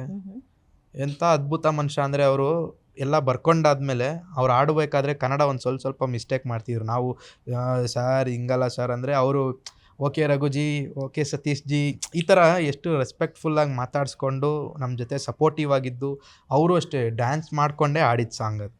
ಅವ್ರೊಂದು ಮಾತು ಹೇಳಿದ್ರು, ಅಭಿ ಮೇನ್ ಐ ಗಾಯಗ, ಅಭಿ ದೇವಿ ಗಾಯಗ ಅಂದರು. ಎಂಥ ಒಳ್ಳೆ ಮಾತದು. ಅವರೇ ಆಡ್ತಿದ್ರು ಕೂಡ, ಒಂದು ದೇವ್ರಿಗೆ ಅರ್ಪಿಸಿದ್ದಾರೆ ಅವರೇ ಕೂಡ. ಅವೆಲ್ಲ ನೋಡೋಕ್ಕೂ ಖುಷಿ, ದೊಡ್ಡವ್ರನ್ನ ಆಡೋದು ನೋಡೋದು. ಎಸ್, ನೀವು ನೋಡೋದಕ್ಕೂ ಕೂಡ ಬಹಳಷ್ಟು ದೈವ ಭಕ್ತರ ಹಾಗೆ ಕಾಣ್ತೀರಿ, ಹೌದು? ಹೌದು. ಸೊ ಕಾಟೇರಮ್ಮನ ಕೃಪೆ ಇದೆ. ಖಂಡಿತ ಇದೆ. ಸೊ ಚಿತ್ರದಲ್ಲಿ ಕಾಳಿಕಾದೇವಿ ಮೇಜರ್ ರೋಲ್ ಇದೆಯಾ, ಹೇಗೆ? ಹೌದು. ಈಗ ಯಾಕಂದ್ರೆ ಈಗ ರೋಣ ಅನ್ನೋದು ಒಂದು ಕ್ಷೇತ್ರ. ಈಗ ನಮ್ಮದೇ ಒಂದು ಊರಂದಮೇಲೆ ಆ ಊರಿಗೆ ಒಂದು ಗ್ರಾಮ ದೇವತೆ ಇರ್ತಾರೆ. ಈಗ ನಮಗೆ ಹಿರಿಯರು ಹೇಳ್ಕೊಟ್ಟಿರೋದು, ನನ್ನ ತಂದೆ ತಾಯಿ ಹೇಳ್ಕೊಟ್ಟಿರೋದು, ಊರಿಂದ ಆಚೆ ಹೋಗ್ಬೇಕಿದ್ರೆ ನಮ್ಮ ಗ್ರಾಮ ದೇವತೆಗೆ ಒಂದು ನಮಸ್ಕಾರ ಮಾಡಿ ಒಂದು ಪೂಜೆ ಮಾಡೋದ್ರೆ ಆ ದೇವಿ ನೀನು ಹೋಗಿ ಬರೋ ತನಕನೂ ಕಾಯ್ತಾರೆ ಅನ್ನೋ ಪದ್ಧತಿ ನಮ್ಮ ಕಡೆಗಿದೆ. ಅದೇ ರೀತಿ ಈ ರೋಣ ಅನ್ನೋ ಊರಿನಲ್ಲಿ ಕಾಳಿಕಾದೇವಿ ಒಂದು ನಮ್ಮ ಗ್ರಾಮ ದೇವತೆ, ರೋಣ ಊರಿನ ಗ್ರಾಮ ದೇವತೆ. ಆ ಗ್ರಾಮ ದೇವತೆ ನಮ್ಮ ಕಷ್ಟಗಳಿಗೆ ಯಾವ ಥರ ಸ್ಪಂದಿಸ್ತಾರೆ, ಯಾವ ಥರ ಇರ್ತಾರೆ, ಯಾವ ಥರ ರೋಲ್ ಪ್ಲೇ ಮಾಡ್ತಾರೆ ಅನ್ನೋದನ್ನೇ ಈ ಸಿನಿಮಾದಲ್ಲೂ ಇರುತ್ತೆ. ಇದು ಒಂದು ಭಾಗ. ಓಕೆ, ಚಿತ್ರೀಕರಣ ಟೈಮ್ ಅಂದರೆ ಕಾಳಿದೇವಿಯ ಚಿತ್ರೀಕರಣ ಟೈಮ್ ಹೇಗಿತ್ತು? ಅದು ಆ್ಯಕ್ಚುಲಿ ದೊಡ್ಡ ಸ್ಟೋರಿ. ನಮಗೆ ಆ ಕಾಳಿಕಾ ಮಾತೆ ನಮಗೆ ಈ ಸಿನಿಮಾಗೆ ಬಂದಿದೆ ಒಂದು ದೊಡ್ಡ ಕತೆ. ಅದು ಅಷ್ಟು ಈಸಿಯಾಗಿ ಅವ್ರು ನಮಗೆ ಅಪ್ಪಣೆ ಕೊಟ್ಟಿಲ್ಲ. ಅವರು ಅಲ್ಲಿರೋ ನಮ್ಮ ಅಣ್ಣ ಇದ್ದಾರೆ, ಅಲ್ಲಿ ಈಗ ಅಣ್ಣ ಆಗಿಬಿಟ್ಟಿದ್ದಾರೆ, ನಮಗೆ ರವಿ ಅಣ್ಣ ಅಂತ ಇದ್ದಾರೆ. ಅವರು ದೇವಿ ಅಪ್ಪಣೆ ಕೊಟ್ಟರೆ ಶೂಟ್ ಮಾಡಿ, ಇಲ್ಲ ಮಾಡಬೇಡಿ. ಯಾಕಂದರೆ ಸುಮಾರು ಸಿನಿಮಾಗಳಲ್ಲಿ ಬಂದು ಮಾಡ್ತೀನಿ ಅಂತ ಹೇಳಿ ನಮ್ಗೆ ಇವ್ರ ಇನ್ಫ್ಲೂಯೆನ್ಸ್ ಇದೆ, ಅವ್ರ ಇನ್ಫ್ಲೂಯೆನ್ಸ್ ಇದೆ ಅಂತೆಲ್ಲ ಮಾಡಿ ಅವ್ರಿಗೆಲ್ಲ ತುಂಬಾ ತೊಂದರೆಗಳು ಅನುಭವಿಸಿದ್ದಾರೆ ಅವರು. ಅದೆಲ್ಲ ಕೇಳಿದ್ಮೇಲೆ ನಮಗೂ ಸ್ವಲ್ಪ ಭಯ ಆಯಿತು, ಯಾವ ಥರಪ್ಪ ಮಾಡೋದು. ಅದಕ್ಕೆ ಮುಂಚೆ ಬೇರೆ ಮಾಡ್ಕೊಂಡಿದ್ವಿ. ನಮಗೆ ಆ ಥರದ್ದೊಂದು ಆ ಫೇಸಲ್ಲಿ ಒಂದು ಕಾಳಿಯಮ್ಮ ಅಂದರೆ ಒಂದು ಆ್ಯಂಗ್ರಿ ಫೇಸು, ಒಂದು ಆ ಕಾಳಿಕಾ ಅವತಾರ ಅಂದ್ರೇ ಒಂದು ರಗಡ್ ಫೇಸ್. ಅದು ದೇವಿ ಮುಖದಲ್ಲಿ ಒಂದು ಕೋಪಿಷ್ಟವಾದ ಮುಖ. ಅದು ಆದಮೇಲೆ ನಮಗೆ ದೇವಿ ಅಪ್ಪಣೆ ಕೊಟ್ಟರು. ಒಂದಷ್ಟು ಪೂಜೆ ನಾವು ಮಾಡಿ, ನನಗೊಂದು ಸ್ವಲ್ಪ ದೇವ್ರ ಮೇಲೆ ಒಂದು ಸ್ವಲ್ಪ ಭಕ್ತಿ ಜಾಸ್ತಿನೇ ಇದೆ. ಅದೊಂದು ದೇವಿಗೆ ಬೇಡ್ಕೊಂಡಿದ್ವಿ, ನೋಡಮ್ಮ ದಯವಿಟ್ಟು ಈ ಸಿನಿಮಾಗೆ ಬಂದು ನಮಗೆ ಸಪೋರ್ಟ್ ಮಾಡು, ಶೂಟ್ ಮಾಡೋಕ್ಕೆ ದಯವಿಟ್ಟು ಅವಕಾಶ ಕೊಡು ಅಂತ ಕೇಳಿದ ತಕ್ಷಣವೇ ಅದೊಂದು 6 ತಿಂಗಳಾಯಿತು. 6 ತಿಂಗಳಾದಮೇಲೆ ಹೋದ್ವಿ, ಕೇಳಿದ್ವಿ, ಅಪ್ಪಣೆ ಕೊಟ್ಟಾಯಿತು. ಅದಾದಮೇಲೆ ಶೂಟ್ ಕೂಡ ಮಾಡಿದ್ವಿ. ಆ ದೇವಿಗೆ ಏನೇನು ಪೂಜೆ ಬೇಕೋ ಅದನ್ನು ಮಾಡಿ, ಅದನ್ನು ಅಸುರ ಕಾಳಿ ದೇವಿ ಅಂತ ಕರೀತಾರೆ. ನಾವು ಬರೀ ಕಾಳಿಯಮ್ಮ ಅಂತ ಇಟ್ಕೊಂಡಿದ್ದೀವಿ. ಅದರ ಒರಿಜಿನಲ್ ಹೆಸರು ಅಸುರ ಕಾಳಿ ದೇವಿ. ಸೊ ಈ ದೇವರ ಇನ್ವಾಲ್ವ್ಮೆಂಟು ಇಲ್ಲ ದೇವರ ಕುರಿತಾದಂಥದ್ದು ಏನಾದರೂ ಒಂದು ಸ್ವಲ್ಪ ಚಿತ್ರದಲ್ಲಿ ಇದೆ ಅಂದ ತಕ್ಷಣ ಏನಾದರೂ ಅನುಭವಗಳಾಗೋದು, ಪವಾಡಗಳಾಗೋದು, ಆ ಥರದ್ದು ಸೀಕ್ವೆನ್ಸಸ್ ಆಗುತ್ತೆ ಅನ್ನೋದನ್ನು ಕೇಳಿದ್ದೀನಿ. ಆ ಥರದ್ದು ಏನಾದರೂ ಆಯ್ತು? ಇಲ್ಲ ಆ ಥರದ್ದೇನಾಗಿಲ್ಲ. ಅವರೆಲ್ಲ ಬಂದಮೇಲೆ ನಮಗೆ ತುಂಬ ಸಪೋರ್ಟಿವ್ ಆಗಿ ತಗೊಂಡೋಗಿದ್ದಾರೆ. ಇಲ್ಲಿ ತನಕ ಬಂದಿದ್ದೀವಿ ಅಂದರೆ ಆ ಕಾಳಿಯಮ್ಮನ ಆಶೀರ್ವಾದದಿಂದನೇ ಇಲ್ಲಿ ತನಕ ಬಂದಿದ್ದೀವಿ. ಆಮೇಲೆ ನಿಮಗೆ ಕಾಳಿಯಮ್ಮಂದು ಒಂದು ಒಳ್ಳೊಳ್ಳೆ ಇದನ್ನು ನೀವು ನೋಡ್ಬೋದು ಸಿನಿಮಾದಲ್ಲಿ. ಒಂದು ಒಳ್ಳೊಳ್ಳೆ ಒಂದು ಮ್ಯಾಜಿಕ್ ಥರನೇ ಇರುತ್ತೆ ನಿಮ್ಗೆ. ಅದೊಂದು ಒಳ್ಳೆ ಡಿವೈನ್ ಫೀಲ್ ಥರ ಇರುತ್ತೆ ನಿಮಗೆ. ಆಮೇಲೆ ಈ ಸಿನಿಮಾದಲ್ಲಿ ಜಾತ್ರೆ ಶುರು ಆಗೋಕ್ಕೆ, ಜಾತ್ರೆನ ಇವು ಒಂದೊಂದು ಊರಲ್ಲಿ ಒಂದೊಂದು ಥರ ಜಾತ್ರೆ ಶುರು ಮಾಡ್ತಾರೆ. ಈಗ ನೀವು ಹಾಡು ನೋಡ್ದಂಗೆ ಒಂದು ಜಾತ್ರೆಯಿಂದ ಶುರು ಆಗುತ್ತೆ.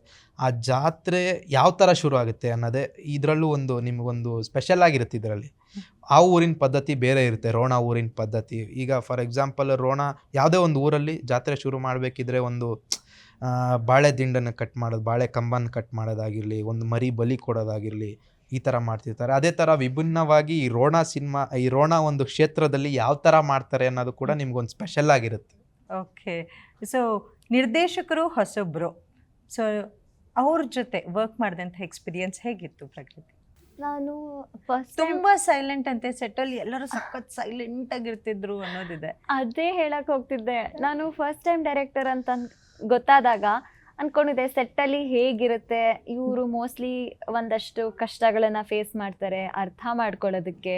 ಸೊ ಆ ಒಂದು ಟೆನ್ಷನಲ್ಲಿ ಇರ್ಬೋದು, ಅದನ್ನೇ ನಾನು ಎಕ್ಸ್ಪೆಕ್ಟ್ ಮಾಡ್ಕೊಂಡು ಸೆಟ್ಟಿಗೆ ಹೋಗಿದ್ದೆ. ಅವ್ರು ಯಾವ ರೀತಿ ಕಾಮ್ ಆಗಿದ್ರು ಅಂದರೆ ಇವ್ರಿಗೆ ನಿಜ ಎಲ್ಲ ಗೊತ್ತಾಗ್ಬಿಟ್ಟಿದೆಯಾ ಸಿನಿಮಾ ವರ್ಲ್ಡ್ ಬಗ್ಗೆ ಅಂತ, ಆ ಥರ ಹ್ಯಾಂಡಲ್ ಮಾಡಿದ್ದಾರೆ ನಮ್ಮನ್ನ. ಅದೇನೇ ಇದ್ರು ಬಂದು ಈ ಥರ ಚೇಂಜ್ ಬೇಕಿತ್ತು ಅಂತ ಹಿಂಗೆ ಹೇಳಿ ವಾಪಸ್ ಹೋಗೋದವರು. Very sweet and soft. ಯಾವತ್ತೂ ಮೈಕಲ್ಲಿ ಹಿಂಗೆ ಮಾಡು ಹಂಗೆ ಮಾಡು ಅಂತ ಕೂಕೊಂಡಿರೋರಲ್ಲ. ಏನಾರು ಚೇಂಜ್ ಹೇಳಬೇಕಿದ್ರು ಬಂದು ಸ್ಪಾಟಿಗೆ ನಮಗೆ ಹೇಳಿಬಿಟ್ಟೆ ವಾಪಸ್ ಹೋಗೋವಂಥ ವ್ಯಕ್ತಿ. ಸೊ ಇಲ್ಲ ಆ ಥರ ಕೂಗಾಡೋದಾಗಲಿ ಅದು ಕ್ಯಾಮ್ರಾಮ್ಯಾನ್ ಸರಿಂದನೂ ನೋಡಿಲ್ಲ, ಡೈರೆಕ್ಟರ್ ಸರಿಂದನೂ ನೋಡಿಲ್ಲ. ತಾವು ಹೇಳಬೇಕು ಹೇಗಿತ್ತು? ಇಲ್ಲ, ಸೆಟ್ ಅಂತೂ ನಮ್ಮ ಸೆಟ್ಟು ಒಂದು ದಿವಸ ಅರ್ಚಾಟ ಕಿರ್ಚಾಟ ಅಂತೂ ಇರಲಿಲ್ಲ. ಸೀನಲ್ಲಿ ಏನಾದರೂ ಅರ್ಚಾಟ ಇದ್ದರೆ ಮಾತ್ರ ಕೇಳ್ತಿತ್ತು.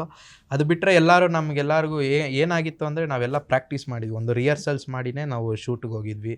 ಯಾಕಂದರೆ ನಾವೆಲ್ಲ ಹೊಸಬಿರೋದ್ರಿಂದ ಯಾವುದೇ ರೀತಿ ತೊಂದರೆ ಆಗಬಾರ್ದು. ಆಮೇಲೆ ದುಡ್ಡಿನ ಅಭಾವ ಎಲ್ಲನೂ ನಾವು ಟೈಮು ಪ್ರತಿಯೊಂದನ್ನು ಮ್ಯಾನೇಜ್ ಮಾಡಬೇಕಾಗಿರೋದ್ರಿಂದ ಪ್ರಾಕ್ಟೀಸ್ ಮಾಡ್ತಿದ್ವಿ, ಎಲ್ಲ ರಿಹರ್ಸಲ್ಸ್ ಮಾಡ್ತಿದ್ವಿ. ಅದರಿಂದ ಯಾರೂ ಅಷ್ಟು ರೀಟೇಕ್ಸ್ ಕೂಡ ತಗೋತಿರ್ಲಿಲ್ಲ, ಎಲ್ಲರೂ ಆರಾಮಾಗಿ ಮಾಡ್ತಿದ್ವಿ. ಆಮೇಲೆ ನಮ್ಮ ಕ್ಯಾಮ್ರಾಮ್ಯಾನ್ ಸರ್ ಬಗ್ಗೆ ಹೇಳಲೇಬೇಕು, ಅವರಷ್ಟು ಪೇಷನ್ಸ್ ನಾನು ಎಲ್ಲೂ ನೋಡಲಿಲ್ಲ. ಈಗ ಶೆಡ್ಯೂಲ್ ಪ್ಯಾಕಪ್ ಆಗಬೇಕು 6 ಗಂಟೆಗೆ, ಸನ್ನೆಲ್ಲ ಡೌನ್ ಆಗ್ತಿದೆ, ಆದರೂ ಅವ್ರ ಮುಖದಲ್ಲಿ ಒಂದು ಇದು ಕಾಣ್ತಿರಲ್ಲ, ಅರ್ಜೆನ್ಸಿ ಕಾಣಿಸ್ತಿರಲ್ಲ. ನನಗೆ ಈ ಶಾಟ್ ಈ ಥರನೇ ಬೇಕು, ಈ ಥರನೇ ಮಾಡಬೇಕು ಅನ್ನೋ ರೀತಿ ಅವ್ರು ಆರಾಮಾಗಿ ಕೂಲ್ ಪರ್ಸನಾಗಿ ಅವ್ರ ಪಾಡಿಗೆ ಅವ್ರು ಮಾಡ್ತಿರ್ತಾರೆ. ಏನೋ ಚೆನ್ನಾಗಿಲ್ಲ ಅಂದರೆ ಅವ್ರಿಗೂ ಇದನ್ನು ಈ ಥರ ಅಲ್ಲ, ಈ ಥರ ಮಾಡಬೇಕು, ಸರಿ ಸರ್ ಅಂದರೆ ಅಷ್ಟೇ ಹೇಳ್ತಿದ್ರು. ಚೆನ್ನಾಗಿಲ್ಲ ಅಂದರೆ ಹಂಗೆ ಹೇಳ್ತಿದ್ರು, ಹಂಗೆ ತೆಗೆಸ್ಕೋತಿದ್ರು. ಡೈರೆಕ್ಟ್ರು ಅಷ್ಟೇ ತುಂಬ ಚೆನ್ನಾಗಿ ತೆಗೆಸ್ಕೊಂಡಿದ್ದಾರೆ, ನಮ್ಮಿಂದ ಆಚೆಗೆ ಏನೇನು ಬೇಕೋ ಅದನ್ನೆಲ್ಲ ತೆಗೆಸ್ಕೊಂಡು ಸೈಲೆಂಟಾಗಿ ವರ್ಕ್ ಮಾಡಿದ್ದಾರೆ. ನೈಸ್. ಆ್ಯಂಡ್ ಚಿತ್ರದಲ್ಲಿ ಸ್ಟಾರ್ ಕಾಸ್ಟ್ ಕೂಡ ಚೆನ್ನಾಗಿದೆ, ಸ್ಟ್ರಾಂಗ್ ಆಗಿದೆ. ಸ್ಟಾರ್ ಕಾಸ್ಟ್ ಬಗ್ಗೆ ಹೇಳೋದಾದ್ರೆ ನಿಮ್ಮ ತಂದೆಯ ಕ್ಯಾರೆಕ್ಟರ್ ಪ್ಲೇ ಮಾಡ್ತಿರುವಂಥ, ನಮಗೆ ಫಸ್ಟು ತಂದೆ ಕ್ಯಾರೆಕ್ಟರ್ ಬರಿತಿರುವಾಗೆ ನಾವು ಶರತ್ ಲೋಹಿತಾಶ್ವ ಸರ್ನೇ ಹಾಕ್ಕೋಬೇಕು ಅಂತಲೇ ಮಾಡಿದ್ದಂಥ ಕ್ಯಾರೆಕ್ಟರ್ ಇದು. ಹೇಗಿತ್ತು ಅವರ ಅಪ್ರೋಚ್ ತಾವು ಮಾಡಿದಾಗ? Was it easy? ಆರಾಮಾಗಿ ಒಪ್ಕೊಂಡ್ಬಿಟ್ರಾ? ಇಲ್ಲ, ಅಂದರೆ ನಾವು ಅಂದರೆ ಕತೆ ಹೇಳಿದ್ಮೇಲೆ ಖಂಡಿತ ಒಪ್ಕೊಂಡ್ರು. ಬಟ್ ಅಲ್ಲಿ ರೀಚ್ ಆಗೋವಾಗ ಸ್ವಲ್ಪ ಬೇರೆ ಒಂದು ಕಾಂಟ್ಯಾಕ್ಟ್ಸ್ ಥ್ರೂ ಹೋಗೋಕ್ಕೆ ಸ್ವಲ್ಪ ಕಷ್ಟ ಆಯಿತು. ಬಟ್ ಹೋಗಿದ ತಕ್ಷಣ ಅವ್ರ ಕತೆ ಕೇಳಿದ್ರು, ಕತೆ ಕೇಳಿದ್ಮೇಲೆ ತುಂಬಾ ಇಷ್ಟಪಟ್ಟರು. ಅವರು ಒಂದು 2 ಸತಿ ಸ್ಕ್ರಿಪ್ಟ್ನ ಓದಿದ್ದಾರೆ. ಅದಾದಮೇಲೆ ಅವರು ಒಪ್ಕೊಂಡು ನಮ್ಮ ಜೊತೆ ಇದ್ದರು. ಅವ್ರದ್ದು ಒಂದಷ್ಟು ಸಜೆಷನ್ಸ್ ಕೊಟ್ಟರು, ಈ ಥರ ಮಾಡಿ, ನೀವು ಹೊಸಬ್ರಿದ್ದೀರಾ. ಆಮೇಲೆ ನಮಗೂ ಸೆಟ್ಟಲ್ಲಿ ಅವ್ರ ಜೊತೆ ಅವ್ರ ಮುಂದೆ ನಿಂತು ಆ್ಯಕ್ಟ್ ಮಾಡೋಕ್ಕೆ ಸ್ವಲ್ಪ ಭಯ ಇತ್ತು. ಸೀನಿಯರ್ ಆರ್ಟಿಸ್ಟ್ ಅಲ್ವಾ, ನಾನು ಈಗ ಬರ್ತಾಯಿದ್ದೀನಿ, ಹೇಗಿರ್ತಾರೆ ಅವರು, ನಾನು ತಪ್ಪು ಮಾಡಿದ್ರೆ ಏನಾದರೂ ಅವರು ಬೇಜಾರು ಮಾಡ್ಕೋತಾರ, ನನ್ನಿಂದ ರೀಟೇಕ್ಸ್ ಆಗುತ್ತೆ, ಇಬ್ಬರದು ಒಟ್ಟಿಗೆ ಶಾರ್ಟ್ಸ್ ಇರುತ್ತೆ. ಸೊ ನನ್ನಿಂದ ರೀಟೇಕ್ ಅಂದರೆ ಅವ್ರಿಗೂ ಏನಾದ್ರು ಸ್ವಲ್ಪ ಬೇಜಾರಾಗ್ಬೋದಾ. ಬಟ್ ಅವ್ರು ನಮ್ಮನ್ನು ಫ್ರೀ ಮಾಡ್ತಾ ಹೋದರು. ಪ್ರತಿಯೊಂದು ಆರ್ಟಿಸ್ಟ್ ಇರ್ಬೋದು, ನಮ್ಮ ಬಾಲರಾಜ್ ವಾಡಿ ಸರ್ ಆಗಿರ್ಬೋದು, ಆಮೇಲೆ ರಂಜನ್ ಶೆಟ್ಟಿ ಸರ್ ಆಗಿರ್ಬೋದು, ಮಾಲೂರು ವಿಜಯ್ ಸರ್ ಆಗಿರ್ಬೋದು, ಈ ಥರ ಹಲವಾರು ಜನ ಅವರೆಲ್ಲರೂ ಇದ್ದಿದ್ದಕ್ಕೆ ನಾನು ಮೊದಲೇ ಸಿನಿಮಾಕ್ಕೆ ಇಂಥೆಲ್ಲ ಹಿರಿಯ ಕಲಾವಿದರ ಜೊತೆ ವರ್ಕ್ ಮಾಡಿದ್ರಿಂದ ಅವರಿಂದ ಕಲಿಯೋಕ್ಕೂ ತುಂಬ ಸಿಕ್ತು ನನಗೆ. ಸೊ ತಮಗೆ ಹೇಗಿತ್ತು? ಯಾರ ಜೊತೆ ತಮ್ಮ ಕಾಂಬಿನೇಷನ್ ಇದೆ? ಶರತ್ ಸರು ಮತ್ತು ಬಾಲರಾಜ್ ವಾಡಿ ಸರ್ ಇಬ್ಬರು ಜೊತೆನೂ ನನಗೆ ಸುಮಾರು ಸೀನ್ಸ್ ಇದೆ ಆ್ಯಂಡ್ ಸಂಗೀತ ಅನಿಲ್ ಮ್ಯಾಮ್ ಜೊತೆನೂ ಕೂಡ. ಸೊ ಇದು ಕಾವ್ಯಂಗೆ ಎಲ್ಲರೂ ಅಂದರೆ 3 ಜನ ಪೇರೆಂಟಲ್ ಫಿಗರ್ ಅಂತ ಹೇಳ್ಬೋದು. ಇಲ್ಲಿ ಹೀರೋ ಅಪ್ಪ ಬೇರೆ ಅವಳಿಗೆ ಆ ಥರ ಇಲ್ಲ, ಅವರು ನನ್ನನ್ನು ಮಗಳಾಗೆ ನೋಡಿದ್ದಾರೆ. ಅವರು ಸೀನ್ಸಲ್ಲೂ ಕೂಡ ಆ ಒಂದು ಅಪ್ಪ ಮಗಳ ಮಧ್ಯ ಯಾವ ಥರ ಬಾಂಡಿಂಗ್ ಇರುತ್ತೋ ಶರತ್ ಸರು ಮತ್ತು ಕಾವ್ಯ ಕ್ಯಾರೆಕ್ಟರ್ ಮಧ್ಯ ಅದೇ ಥರ ಇತ್ತು. ಸೊ ಎಲ್ಲೂ ನನಗೆ ಅವರು ತುಂಬ ದೊಡ್ಡ ಆ್ಯಕ್ಟರು, ನನಗೆ ಅವ್ರ ಜೊತೆ ಹೆಂಗೆ ವರ್ಕ್ ಮಾಡೋದು ಅನ್ನೋದಕ್ಕಿಂತ ಅವರೇ ಅಷ್ಟೇ ಈಸಿ ಮಾಡಿಕೊಟ್ಬಿಟ್ರು. ಸೀನ್ಸ್ ಕೂಡ ಅಷ್ಟೇ ಫ್ರೆಂಡ್ಲಿ ಆಗಿತ್ತಲ್ಲ. ಸೊ ಹೆಂಗೋ ಚೆನ್ನಾಗಾಗಿದೆ ಅಂತ ಅನ್ಸುತ್ತೆ ನನಗೆ. ಸೊ ರಘು ಅವರೊಟ್ಟಿಗೆ ಕಾಂಬಿನೇಷನ್ ಬಗ್ಗೆ ಹೇಳೋದಾದ್ರೆ ಇಬ್ರಿಗೂ ಸೊ ಕಷ್ಟ ಆಯ್ತಾ ಫಸ್ಟು ಕೆಮಿಸ್ಟ್ರಿ ಮ್ಯಾಚ್ ಆಗೋದು ಆ ಥರದ್ದು ಏನಾದರೂ, ಇಲ್ಲ was it very easy?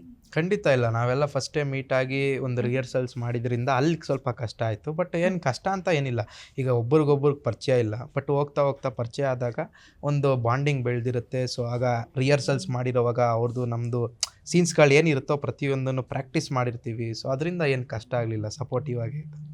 Was he very supportive? ನಾನೇ ವೆರಿ ಸಪೋರ್ಟಿವ್. ಪ್ರೊಡ್ಯೂಸರ್ ಅಲ್ವಾ, ಅಲ್ವಾ? ಸಪೋರ್ಟಿವ್ ಇಲ್ಲದೆ ಹೋದ್ರೆ ಹೀರೋಯಿನ್ ಬಿಟ್ಟು ಹೋಗ್ಬಿಟ್ರೆ. ಎನಿವೇಸ್ ಇದೆ ಚಿತ್ರ ಇನ್ನೇನು ನವೆಂಬರ್ 7ನೇ ತಾರೀಕು ರಾಜ್ಯಾದ್ಯಂತ ಬಿಡುಗಡೆ ಆಗ್ತಾ ಇದೆ. ಸೊ ಪ್ರೇಕ್ಷಕರಿಗೆ ಏನು ಹೇಳಕ್ಕೆ ಇಷ್ಟಪಡ್ತೀರಾ ಒಟ್ಟಾರೆ? ಎಲ್ರಿಗೂ ನಮಸ್ಕಾರ. ನಮ್ಮ ಸಿನಿಮಾ ರೋಣ ಸಿನಿಮಾ ನವೆಂಬರ್ 7ನೇ ತಾರೀಕು ನಿಮ್ಮ ಹತ್ತಿರದ ಚಿತ್ರಮಂದಿರಗಳಲ್ಲಿ ಬರ್ತಾ ಇದೆ. ಈ ಸಿನಿಮಾದಲ್ಲಿ ನಿಮ್ಗೆ ಏನೇನು ಎಲಿಮೆಂಟ್ಸ್ ಬೇಕೋ, ಒಂದು ಫನ್ ಎಲಿಮೆಂಟ್ಸ್ ಆಗಿರ್ಬೋದು, ಸೈನ್ಸ್ ಆಗಿರ್ಬೋದು, ಡಿವೈನ್ ಆಗಿರ್ಬೋದು, ಹಾಗೆ ಆಮೇಲೆ ಆ್ಯಕ್ಷನ್ ಥ್ರಿಲ್ಲರ್ ಆಗಿರ್ಬೋದು, ಸಸ್ಪೆನ್ಸ್ ಆಗಿರ್ಬೋದು, ಇದನ್ನೆಲ್ಲನೂ ಒಗ್ಗೂಡಿಸ್ಕೊಂಡು ಎಲ್ಲ ಹೊಸ ಕಲಾವಿದರು ಜೊತೆಗೆ ಹಿರಿಯ ಎಲ್ಲ ಕಲಾವಿದರುಗಳನ್ನೂ ಸೇರಿಸ್ಕೊಂಡು ನಿಮ್ಗಂತ ಒಂದು ಒಳ್ಳೆ ಸಿನಿಮಾನ ಮಾಡ್ಕೊಂಡು ಬಂದಿದ್ದೀವಿ. ನೀವು ಕೊಡೋ 100-120 ರೂಪಾಯಿಗೆ ನಾವು ಮೋಸ ಮಾಡ್ದಿದ್ದಂಗೆ ನೋಡ್ಕೊಂಡಿದ್ದೀವಿ ಅಂತ ಹೇಳಕ್ಕೆ ಇಷ್ಟಪಡ್ತೀವಿ. ದಯವಿಟ್ಟು ಎಲ್ಲರೂ ಬಂದು ಚಿತ್ರಮಂದಿರಗಳಲ್ಲೇ ಬಂದು ನವೆಂಬರ್ 7ಕ್ಕೆ ನಮ್ಮ ಸಿನಿಮಾ ರೋಣ ಸಿನಿಮಾನ ಗೆಲ್ಸ್ಕೊಡಿ ಅಂತ ಕೇಳ್ತೀವಿ. ಓಕೆ, ಸೊ ನಿಮ್ಮ ಟೇಕ್. ಎಲ್ರಿಗೂ ನಮಸ್ಕಾರ, ನಾನು ನಿಮ್ಮ ಪ್ರಕೃತಿ ಪ್ರಸಾದ್. ನಮ್ಮ ಸಿನಿಮಾ ರೋಣ ನವೆಂಬರ್ 7ಗೆ ಥಿಯೇಟರ್ಸಿಗೆ ಬರ್ತಿದೆ. ನಮ್ಮ ಸಿನಿಮಾದಲ್ಲಿ ಒಂದು ಮಿಸ್ಟ್ರಿ ಎಲಿಮೆಂಟ್ ಹೋಗುತ್ತೆ. ಆ ಕ್ರೈಮ್ನ ಯಾರು ಮಾಡಿರೋದು, ಯಾಕೆ ಮಾಡಿರೋದು ಅಂತ. ಜೊತೆಗೆ ಒಂದು ಫ್ಯಾಮಿಲಿ ಫೀಲಿಂಗ್ ಕೂಡ ಇದೆ. ಶರತ್ ಲೋಹಿತಾಶ್ವ ಸರ್, ರಾಜ್ ಬಾಲ್ವಾಡಿ ಸರ್, ಮತ್ತು ನನ್ನ ಪಾತ್ರ ಕಾವ್ಯ ಶಿವು ಮತ್ತು ಸಂಗೀತ ಅನಿಲ್ ಮ್ಯಾಮ್, ಈ 5 ಜನ ಲಿಟ್ರಲಿ ಒಂದು ಫ್ಯಾಮಿಲಿ ಥರ ಇರೋದು. ಅದ್ರ ಮಧ್ಯ ಅಪ್ಪ ಮಗಳು, ಅಪ್ಪ ಮಗ ಬಾಂಡಿಂಗ್ ಏನು ತೋರಿಸಿದ್ದೀವಿಲ್ಲ, ರಿಯಲಿ ವೆರಿ ಇಮೋಷ್ನಲ್, ತುಂಬ ಎಲ್ರಿಗೂ ಇಷ್ಟ ಆಗೋ ಅಂಥದ್ದು. ಸೊ ತುಂಬ ಒಳ್ಳೆ ಸಿನಿಮಾ ನಿಮ್ಮ ಮುಂದೆ ತರ್ತಿದ್ದೀವಿ. ದಯವಿಟ್ಟು ಥಿಯೇಟರ್ಗೆ ಹೋಗಿ ಈ ಪಿಕ್ಚರ್ನ ನೋಡಿ ನಮ್ಮೆಲ್ರಿಗೂ ಸಪೋರ್ಟ್ ಮಾಡಿ. ರೋಣ ಚಿತ್ರದ ಬಗ್ಗೆ ಮಾತಾಡ್ತಿದ್ವಿ. So captain of the ship ನಮ್ಮ ಜೊತೆಗೆ ಇದ್ದಾರೆ. That is none other than director ಇದ್ದಾರೆ Satish Kumar sir. So welcome to the show. Thank you. Yes, and ಕಡಕ್ ವಿಲನ್ ಕ್ಯಾರೆಕ್ಟರ್ನ ಪ್ಲೇ ಮಾಡಿದಂತಹ ಮಾಲೂರು ವಿಜಯ್ ಸರ್ ಇದ್ದಾರೆ. ಸರ್, ಕಾರ್ಯಕ್ರಮಕ್ಕೆ ಆತ್ಮೀಯವಾದಂತಹ ಸ್ವಾಗತ. ಥ್ಯಾಂಕ್ ಯು ಮಾ. ಎಸ್, ಹೇಳಿ ಸರ್, ಹೇಗಿದೆ ಅವತ್ತಿನ ದಿನ, ಹೇಗಿತ್ತು ಇವತ್ತಿನ ದಿನ, ಹೇಗೆ ಅನ್ನಿಸ್ತಾ ಇದೆ? ಬಿಕಾಸ್ ರಿಲೀಸ್ಗೆ ಹತ್ತಿರ ಬಂದಿದ್ದೀರಾ. ಸೊ ಅದು ಸ್ಟಾರ್ಟಿಂಗ್ ಡೇಟು ಇವತ್ತು ಆ ಜರ್ನಿ ಬಗ್ಗೆ ಹೇಳೋದಾದ್ರೆ ಏನು ಹೇಳ್ತೀರಿ? ಚೆನ್ನಾಗಿದೆ ಮೇಡಮ್. ಅವಾಗ ಸ್ಟಾರ್ಟ್ ಮಾಡಿದಾಗ ಏನು ಫೀಲ್ ಇದೆ, ಇವಾಗ ಅದೇ ಫೀಲ್ ಇದೆ. ಅದ್ರ ಜೊತೆಗೆ ಎಕ್ಸೈಟ್ಮೆಂಟ್ ಇದೆ, ಒಂದು ಭಯ ಇದೆ. ಭಯ ಇದೆ. ಸೊ ಸತೀಶ್ ಅವ್ರು ಯಾರು ಅಂತ ಕೇಳೋದಾದ್ರೆ ಏನು ಮಾಡ್ಕೊಂಡಿದ್ರಿ ಹಿಂದೆ? ಸೊ ಸಿನಿಮಾದ ಅನುಭವ ಎಷ್ಟಿದೆ ತಮಗೆ ಅಂತ ಕೇಳೋದಾದ್ರೆ ಏನು? ಸತೀಶ್ ಅಂತ ಹೇಳಿ, ಮೂಲತಃ ಬಳ್ಳಾರಿ ಹತ್ರ ಸಂಡೂರು ತಾಲೂಕು ಗೊಲ್ಲಿಂಗವನಹಳ್ಳಿ. ಮೆಕ್ಯಾನಿಕಲ್ ಮಾಡಿದೆ ಮೇಡಮ್. ಇಂಜಿನಿಯರಿಂಗ್ ಮುಗಿಸಿ ಜಾಬಿಗೆ ಬಂದಿಲ್ಲಿ. ಆ್ಯಕ್ಚುಲಿ ಜಾಬಿಗೆ ಬಂದಿದ್ದೆ ಸಿನಿಮಾಗೋಸ್ಕರ ಬಂದಿದ್ದು ನಾನು. ಸೊ ಇಂಜಿನಿಯರಿಂಗ್ ಮಾಡಬೇಕಾದ್ರೇ ಸಿನಿಮಾ ಹುಚ್ಚಿತ್ತು? ಹೌದು, ನಾವು ಅಂದರೆ ಡಿಪ್ಲೊಮಾ ಮಾಡಿದೆ. ಡಿಪ್ಲೊಮಾ ಆದಮೇಲೆ ಇಂಜಿನಿಯರಿಂಗ್ ಮಾಡಿದ್ದು. ಸೊ ಡಿಪ್ಲೊಮಾದಲ್ಲೇ ನಮಗೆ ಕತೆ ಬರೆಯೋದು, ಸಿನಿಮಾ ಮಾಡಬೇಕು ಅಂತ ಅಲ್ಲಿಂದನೇ ಗೀಳು ಹತ್ತಿತ್ತು. ಸೊ ಅದಾದಮೇಲೆ ಇಂಜಿನಿಯರಿಂಗ್ ಮುಗಿಸ್ಕೊಂಡು ಬೆಂಗಳೂರಿಗೆ ಬಂದೆ. ಇಲ್ಲಿ ಕೆಲಸ ಮಾಡ್ತಾ ಪಾರ್ಟ್ ಟೈಮ್ ಥರ ಕೆಲಸ ಮಾಡ್ತಾಯಿದ್ದೆ, ಯಾವುದಕ್ಕೆ ಸಿನಿಮಾಕ್ಕೆ. ಬಟ್ 2 ಕಡೆ ಹೋಗೋದಾಗಲಿಲ್ಲ. ಸೊ ಒಂದು ಕಡೆ ಇದು ಮಾಡೋಕಂತೇಳಿ ಜಾಬ್ನ ರಿಸೈನ್ ಮಾಡಿ ಸಿನಿಮಾಕ್ಕೆ ಬಂದ್ವಿ.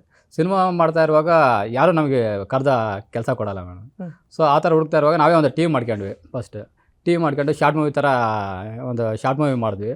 ಶಾರ್ಟ್ ಮೂವಿ ಮಾಡಿ ಅದನ್ನು ಒಬ್ಬರ ಎಡಿಟರ್ ಹತ್ರ ಹೋದ್ವಿ, ಈ ಥರ ಎಡಿಟ್ ಮಾಡಿಕೊಡಿ ಅಂತ. ಸೊ ಅವ್ರು ಆ್ಯಕ್ಚುಲಿ ಡೈರೆಕ್ಟ್ರವರು, ಅವರು ಡೈರೆಕ್ಷನ್ ಮಾಡ್ತಾಯಿದ್ರು. ನಮ್ಮ ಕೆಲಸ ನೋಡಿ ಅವ್ರು ಏನು ಮಾಡಿದ್ರು, ನೀವು ನನ್ನ ಹತ್ರ ಕೆಲಸ ಮಾಡ್ತೀರಾ? ನಾನು ಹ್ಞೂ ಸರ್ ಕೆಲಸ ಮಾಡ್ತೀವಿ ಅಂತೇಳಿ. ಸೊ ಅಲ್ಲಿಂದ ನಮ್ಮ ಜರ್ನಿ ಸ್ಟಾರ್ಟ್ ಆಯ್ತು ಮೇಡಮ್. ಒಂದು 4-5 ವರ್ಷ ಕೆಲಸ ಮಾಡಿದ್ವಿ, ಅಸಿಸ್ಟೆಂಟ್ ಅಸೋಸಿಯೇಟ್ ಆಗಿ. ಆಮೇಲೆ ಡೈಲಾಗ್ ರೈಟ್ರಾಗಿ ಒಂದು ಸಿನಿಮಾಕ್ಕೆ ಕೆಲಸ ಮಾಡಿದೆ. ಆಮೇಲೆ ಹಿಂಗೆ ಶಾರ್ಟ್ ಮೂವಿ ಪ್ಯಾರಲಾಗಿ ಅದ್ರ ಜೊತೆಗೆ ಶಾರ್ಟ್ ಮೂವಿ ಮಾಡ್ತಾಯಿದ್ವಿ. ಆಮೇಲೆ ಡಾಕ್ಯುಮೆಂಟ್ರಿ ಮಾಡ್ತಾಯಿದ್ವಿ. ಸೊ ಈ ಥರ ಮಾಡ್ತಾ ಇರುವಾಗ ಒಂದು ಕೆರೆಬೇಟೆ ಅಂತ ಒಂದು ಪಿಕ್ಚರ್ ಮಾಡಿದ್ವಿ ಮೇಡಮ್. ಕೆರೆಬೇಟಲ್ಲಿ ಅಸೋಸಿಯೇಟ್ ಆಗಿ ಕೆಲಸ ಮಾಡಿದೆ ನಾನು. ಕೆಲಸ ಮಾಡ್ತಾ ಇರುವಾಗ ಅಲ್ಲಿ ರಘು ನಮ್ಮ ಸಿನಿಮಾದ ಹೀರೋ ಇದ್ರಲ್ಲ, ಅಲ್ಲಿ ಒಂದು ಕ್ಯಾರೆಕ್ಟರ್ ಮಾಡ್ತಾ ಇದ್ರು ಅವರು. ಆ್ಯಕ್ಚುಲಿ ರಘುಗೆ ಸಿನಿಮಾ ಅಂದರೆ ಭಾಳ ಪ್ರೀತಿ. ಒಂದು ಸಲ ಏನೋ ಒಂದು ಸಿನಿಮಾ ಇಷ್ಟ ಆಯಿತು, ಇಲ್ಲ ಒಂದು BGM ಇಷ್ಟ ಆಯ್ತು ಅಂತಾನೆ ಒಂದು 4-5 ಸಲ ಸಿನಿಮಾಗೆ ಥಿಯೇಟ್ರಿಗೆ ಹೋಗಿ ನೋಡ್ತಾನೆ. ಓಕೆ. ಸೊ ಆ ಥರ ಕ್ಯಾರೆಕ್ಟ್ರ್. ಸೊ ಎನಿ ಟೈಮ್ ನಾವು ಸಿನಿಮಾ ಆದಮೇಲೆ ಪ್ಯಾಕಪ್ ಆದಮೇಲೆ ಆಚೆ ಹೋಗ್ತಿದ್ವಿ ವಾಕಿಂಗ್, ಒಂದು 3-4 ಕಿಲೋಮೀಟ್ರ್ ಸುಮ್ಮನೆ ನಡ್ಕೊಂಡು ಹೋಗ್ತಾಯಿದ್ವಿ. ಆ್ಯಕ್ಚುಲಿ ಅಲ್ಲಿ ಶಿವಮೊಗ್ಗ ಹತ್ರ ಶೂಟ್ ಮಾಡಿದ್ವಿ ಕಾಡಲ್ಲಿ. ಅಲ್ಲಿ ಯಾವ ಸಿಗ್ನಲ್ ಇರ್ತಿದ್ದಿಲ್ಲ, ಏನಿಲ್ಲ, ಸುಮ್ಮನೆ ನಡ್ಕೊಂಡು ಹೋಗ್ತಾ ಇರ್ತಿದ್ವಿ ನಾವು. ಅಲ್ಲಿ ನಡ್ಕೊಂಡು ಹೋಗ್ತಾ ಇರುವಾಗ ಬರೀ ಸಿನಿಮಾದ್ದೆ, ಅಣ್ಣ ಆ ಸಿನಿಮಾ ಹಂಗಿದೆ, ಈ ಸಿನಿಮಾ ಹಿಂಗಿದೆ, ಆ ಥರ ನಾವು ಒಂದು ಸಿನಿಮಾ ಮಾಡಬೇಕು ಹಂಗೆ ಹಿಂಗಂತ. ಅಣ್ಣ ನಿಮ್ಮ ಹತ್ರ ಯಾವ್ದಾರು ಕಂಟೆಂಟ್ ಇದ್ದೀರಾ ಹೇಳು, ಅಂದರೆ ನೀವು ಯಾವ್ದಾರು ಕೆಲಸ ಮಾಡಿರ ರೆಫರ್ ಮಾಡಿ, ನಾನು ಕೆಲಸ ಮಾಡ್ತೀನಿ ಹಂಗೆ ಹಿಂಗೆ ಅಂತ ಹೇಳ್ತಾ ಇದ್ದರು. ಸೊ 4-5 ಕಂಟೆಂಟ್ ಹೇಳಿದ್ವಿ, ಅಣ್ಣ ಚೆನ್ನಾಗಿದೆ, ಇದು ಮಾಡೋಣ, ಇದು ಈ ಥರ ಇದೆ, ಇದು ಡಿಫ್ರೆಂಟ್ ಆಗಿದೆ, ಇದು ಮಾಡೋಣ ಅಂತ ಹೇಳ್ತಾ ಇದ್ದೆ. ಸೊ ಆ ಥರ ಹೇಳ್ತಾ ಇರುವಾಗ ಅಣ್ಣ ಬಟ್ ಕತೆಗಳಿದ್ದಾವೆ, ಬಟ್ ಬಜೆಟ್ ಇಲ್ಲ ಅಣ್ಣ, ಅಷ್ಟಕ್ಕೊಂದು ಬಜೆಟ್ ಇಲ್ಲ, ನಮ್ಮ ಫ್ರೆಂಡ್ಸ್ ಎಲ್ಲ ಸಹಾಯ ಮಾಡ್ತಾರೆ, ಬೇಕಾದ್ರೆ ಒಂದು ಬಜೆಟಲ್ಲಿ ಸಿನಿಮಾ ಮಾಡೋಣ ಅಂತ. ಸೊ ಅವರೆಲ್ಲ ಫ್ರೆಂಡ್ಸ್ ಎಲ್ಲ ಮೀಟ್ ಆದರು. ಅವ್ರ ಫ್ರೆಂಡ್ಸ್ ಎಷ್ಟಿದೆ ಅಂತಂದ್ರೆ ರವಿ ಏನೋ ಮಾಡಬೇಕು, ಏನೋ ಮಾಡ್ತಾನೆ, ಅದಕ್ಕೆ ಬೆನ್ನೆಲುಬಾಗಿ ನಿಲ್ಬೇಕಂತ ನಿಂತಿದ್ದಾರೆ.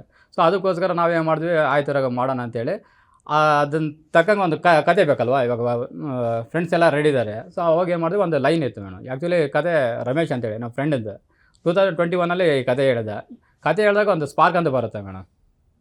ಈ ಕತೆ ಮಾಡಿರೋ ಅವಾಗ ಹೇಳಿದೆ ಅವನು, ಈ ಕತೆ ಸಖತ್ತಾಗಿದೆ, ಮಾಡೋಣ ಇದನ್ನ ಅಂತೇಳಿ. ಸೊ ನಾವು ಬೇರೆ ಬೇರೆ ಇದ್ರ ಮೇಲೆ ವರ್ಕ್ ಮಾಡ್ತಾ ಇದ್ವಿ, ಬಟ್ ಅದು ಯಾವುದು ಇದಾಗಲಿ, ಎಲ್ಲದು ಬಜೆಟ್ ಇದರಿಂದ ಪ್ರಾಬ್ಲಮ್ ಆಯಿತು. ಸೊ ಇದು ರಘು ಹತ್ರ ಹೇಳಿದಾಗ, ಇಲ್ಲ ಅಣ್ಣ ಇದು ಕಂಟೆಂಟ್ ಚೆನ್ನಾಗಿದೆ ಮಾಡೋಣ ಅಂತೇಳಿ ಸ್ಟಾರ್ಟ್ ಮಾಡಿದ್ವಿ. ಸೊ ಅಲ್ಲಿದ್ದು ಸ್ಟಾರ್ಟ್ ಆಗಿದ್ದು ಜನ ಇಲ್ಲಿ ಬಂದು ನಿಂತಿದೆ. ಸೊ ಆವಾಗ ಹುಟ್ಕೊಂಡಿದ್ದು ರೋಣ ಕತೆ. ಹೌದೌದು.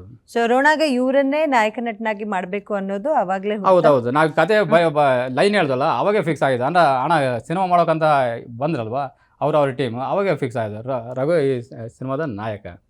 ಸೊ ಅದ್ರ ತಕ್ಕಂಗೆ ಇನ್ನೂ ಒಂದು ಏನು ಮಾಡ್ತೀವಿ ಅಂತಂದ್ರೆ, ರಘು ಕೆಲವೊಂದು ಅವರು ಕ್ಯಾರೆಕ್ಟರ್ ಇರುತ್ತಲ್ಲ ಅದನ್ನು ಕೆಲವೊಂದು ಡಿಸೈನ್ ಮಾಡ್ತೀವಿ. ಅಂದರೆ ರಘು ಈ ಥರ ಇರ್ತಾನೆ, ಈ ಸಿನಿಮಾದಲ್ಲಿ ಇದು ವರ್ಕ್ ಆಗುತ್ತೆ, ಸೊ ಈ ಥರ ಸ್ಟೈಲ್ ರಘುದು, ಸೊ ಇದನ್ನು ಇಡೋಣ.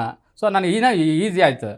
ಅಂದರೆ ಯಾರಿಗೋ ಹೋಗಿ ಇದು ಮಾಡೋ ಬದಲು ಸೊ ಜೊತೆಗೆ ಇದ್ದಾನೆ, ಜೊತೆಗೆ ಒಡನಾಡಿದೆ. ಅವರು ಯಾವ ಥರ ಬಿಹೇವಿಯರ್ ಇದೆ, ಯಾವ ಥರ ಅವರು ಏನಂತಾರೆ ಅದನ್ನ ಹಾವಭಾವ ಹೇಗಿದೆ, ಸೊ ಅದನ್ನೆಲ್ಲ ಇದರಲ್ಲಿ ಕ್ಯಾರೆಕ್ಟರ್ನಲ್ಲಿ ಇನ್ಕ್ಲೂಡಿಂಗ್ ಮಾಡ್ಕೊಂಡಿದ್ದೆ. ಸರ್ ನಿಮ್ಮ ಎಂಟ್ರಿ ರೋಣಾಗೆ ಹೇಗಾಯಿತು? ರೋಣಾಗೆ ನನ್ನ ಎಂಟ್ರಿ ಹೇಗೆ ಅಂದರೆ, ರಘುರಾಜನಂದ ನನ್ನ ಸ್ಟೂಡೆಂಟ. ರಂಗಭೂಮಿಯ ಹಿನ್ನೆಲೆಯವನು ನಾನು. 45ರಿಂದ ನನ್ನ 8ನೇ ವಯಸ್ಸಿಗೆ ನಾನು ರಂಗಭೂಮಿಗೆ ಬಂದವನು. CGK ಅವರ ಒಡಲಾಳ ನಾಟಕ, ಉಮಾಶ್ರೀ ಅವರ ಮೊಮ್ಮಗನ ಪಾತ್ರವನ್ನು ನಾನು ಬಾಲ್ಯದಲ್ಲೇ ಮಾಡಿದಂಥವನು. ಅಲ್ಲಿಂದ ಇವತ್ತಿನವರೆಗೂ ರಂಗಭೂಮಿಯಲ್ಲೇ ನನ್ನ ಕೆಲಸ. ಏಕೆಂದರೆ ಅದರಲ್ಲಿ ನನ್ನ ಟ್ಯಾಗ್ಲೈನೇ ರಂಗಭೂಮಿ ನನ್ನ ಉಸಿರು ಅಂತ. ಸೊ ರಂಗಭೂಮಿಯನ್ನೇ ಜೀವವಾಗಿಟ್ಟುಕೊಂಡು ನಾನು ಕೆಲಸ ಮಾಡ್ತಾ ಬಂದೆ. ಆ ಇದರಲ್ಲಿ ಈ ಕರೋನಾ ಸಂದರ್ಭದಲ್ಲಿ ಒಂದು ವರ್ಕ್ಶಾಪ್ ಮಾಡಿದೆ. ಆ ವರ್ಕ್ಶಾಪಿಗೆ ಬಂದ ವ್ಯಕ್ತಿ ರಘುರಾಜನಂದ. ಸೊ ಅಲ್ಲಿಂದ ಅವನು ನಟನೆಯ ಬಗ್ಗೆ ಹೆಚ್ಚು ಆಸಕ್ತಿ ತೋರಿಸ್ತಾ ಬಂದ. ಅವನಿಗೆ ಬೇರೆ ಬೇರೆ ಥರದ ಎಲ್ಲ ಆಲೋಚನೆಗಳು. ಈಗ ರಂಗಭೂಮಿ ಅಂದರೆ ಬರೀ ನಟನೆ ಮಾತ್ರ ಕಲಿಸೋಲ್ಲ, ಅಲ್ಲಿ ಟೆಕ್ನಿಕಲ್ ಕಲಿತಾನೆ, ಆಮೇಲೆ ಮೇಕಪ್ ಮಾಡೋದು ಕಲಿತಾನೆ, ಮತ್ತು ಸ್ಟೇಜ್ ಪ್ರಾಪರ್ಟಿ ಮಾಡೋದು ಹೇಗೆ, ಕಸ ಗುಡಿಸೋದು ಹೇಗೆ ಅನ್ನೋದು ಕೂಡ ರಂಗಭೂಮಿಯಲ್ಲಿ ಕಲಿತೀವಿ ನಾವು. ಸೊ ಹಾಗಾಗಿ ಎಲ್ಲ ವಿಚಾರಗಳಲ್ಲೂ ರಘುರಾಜನಂದ ಭಾಳ ಇದರಲ್ಲಿದ್ದ. ಸೊ ಹಾಗಾಗಿ ಅವನ ಸಿನಿಮಾ ಇದಾಗಿರೋದ್ರಿಂದ ಅವನು ನನ್ನನ್ನು ಬಹುಶಃ ನನಗೆ ಕೊಡ್ತಾ ಇರುವಂಥ ಗುರುದಕ್ಷಿಣೆ ಇದು ಅಂತ ಅಂದ್ಕೊಳ್ತೀನಿ. ಸೊ ಅವನಿಗೆ ಡೈರೆಕ್ಟ್ರು ಮತ್ತು ರಘುರಾಜನಂದ ಸೇರಿ, ಸರ್ ನೀವು ಈ ಕ್ಯಾರೆಕ್ಟರ್ ಮಾಡಬೇಕು. ನನಗೆ ಗೊತ್ತಿಲ್ಲ ಕ್ಯಾರೆಕ್ಟ್ರಿಗೆ, ಕತೆ ಕೂಡ ನಾನು ಅವತ್ತು ಕೇಳಲಿಲ್ಲ.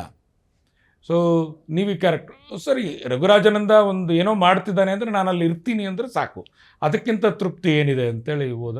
ಒಂದು ಒಳ್ಳೆ ಕ್ಯಾರೆಕ್ಟರ್ನೇ ನನಗೆ ಕೊಟ್ಟಿದ್ದಾರೆ. ಬಹುಶಃ ನಿರ್ದೇಶಕರು ನನ್ನಿಂದ ಒಂದಷ್ಟನ್ನು ತೊಗೊಂಡಿದ್ದಾರೆ ಅಂತ ನನಗೆ ಅನಿಸುತ್ತೆ. ನಾಳೆ ತೆರೆ ಮೇಲೆ ನೋಡಿದ್ಮೇಲೆ ಗೊತ್ತಾಗುತ್ತೆ. ಆ್ಯಕ್ಚುಲಿ ಕ್ಯಾರೆಕ್ಟರ್ ಯಾವ ಥರ ಇದಾಯ್ತು ಅಂತ ಮೇಡಮ್, ಎಲ್ಲ ಕ್ಯಾರೆಕ್ಟರ್ಗಳು ಇದಾಯಿತು. ಅಂದರೆ ಶರತ್ ಸಾರ್ದು ಇದಾಯಿತು, ಆಮೇಲೆ ಬಾಲ ಸಾರ್ದು ಆಯಿತು, MLA ಕ್ಯಾರೆಕ್ಟರ್ ಹುಡುಕ್ತಾ ಇದ್ವಿ. ಆ ಥರ ಕ್ಯಾರೆಕ್ಟರ್ ನಮಗೆ ಅಂದರೆ ಸಿಗ್ತಾ ಇಲ್ಲ, ಹುಡುಕ್ತಾ ಇದ್ವಿ. ಅವಾಗ ಕತೆ ಎಲ್ಲ ಪ್ರತಿಯೊಂದು ರಘು ಗೊತ್ತಿತ್ತು. ಅಣ್ಣ ಈ ಕ್ಯಾರೆಕ್ಟ್ರಿಗೆ ನಮ್ಮ ಸಾರ್ ಇದ್ದಾರೆ, ಅವ್ರು ಪಕ್ಕ ಶೂಟ್ ಆಗ್ತಾರೆ ಅಂತಾನೆ. ಒಂದ್ಸಲ ಸಾರ್ ಆಫೀಸ್ ಹತ್ರ ಬಂದರು, ಅವರು ಮಾತಾಡ್ತಾ ಇರೋವಾಗೆ ಗೊತ್ತಾಯ್ತು. ಅಂದರೆ ನಾವು ಏನು ಕ್ಯಾರೆಕ್ಟರ್ ಬರ್ಕೊಂಡಿದ್ವಲ್ಲ, ಇಲ್ಲ ಸಾರ್ ಫಿಕ್ಸ್ ಆಗ್ತಾರೆ ಅಂತೇಳಿ ಅವತ್ತೇ ಡಿಸೈಡ್ ಮಾಡಿದ್ವಿ. ಇಲ್ಲ ರಘು ನೀವು ಹೇಳೋದು ಕರೆಕ್ಟ್ ಆಗಿದೆ, ಅವರು 100% ಸೆಟ್ ಆಗ್ತಾರೆ ಅಂತೇಳಿ ಸೊ ತಾವು ಮಾಡಿದಂಥ ಅಂದ್ರೆ ನಿರ್ದೇಶನ ಹೌದು. ಮಾಡಿದಂಥ ಮೊದಲ ಚಿತ್ರ. ಸೊ ಸ್ಟಾರ್ ಕಾಸ್ಟ್ ಸ್ಟ್ರಾಂಗ್ ಆಗಿದೆ. ಹೌದು. ಸೊ ಹ್ಯಾಂಡ್ಲಿಂಗ್ ಹೇಗಿತ್ತು, ಅಪ್ರೋಚ್ ಮಾಡೋದು ಈಸಿ ಆಯ್ತಾ?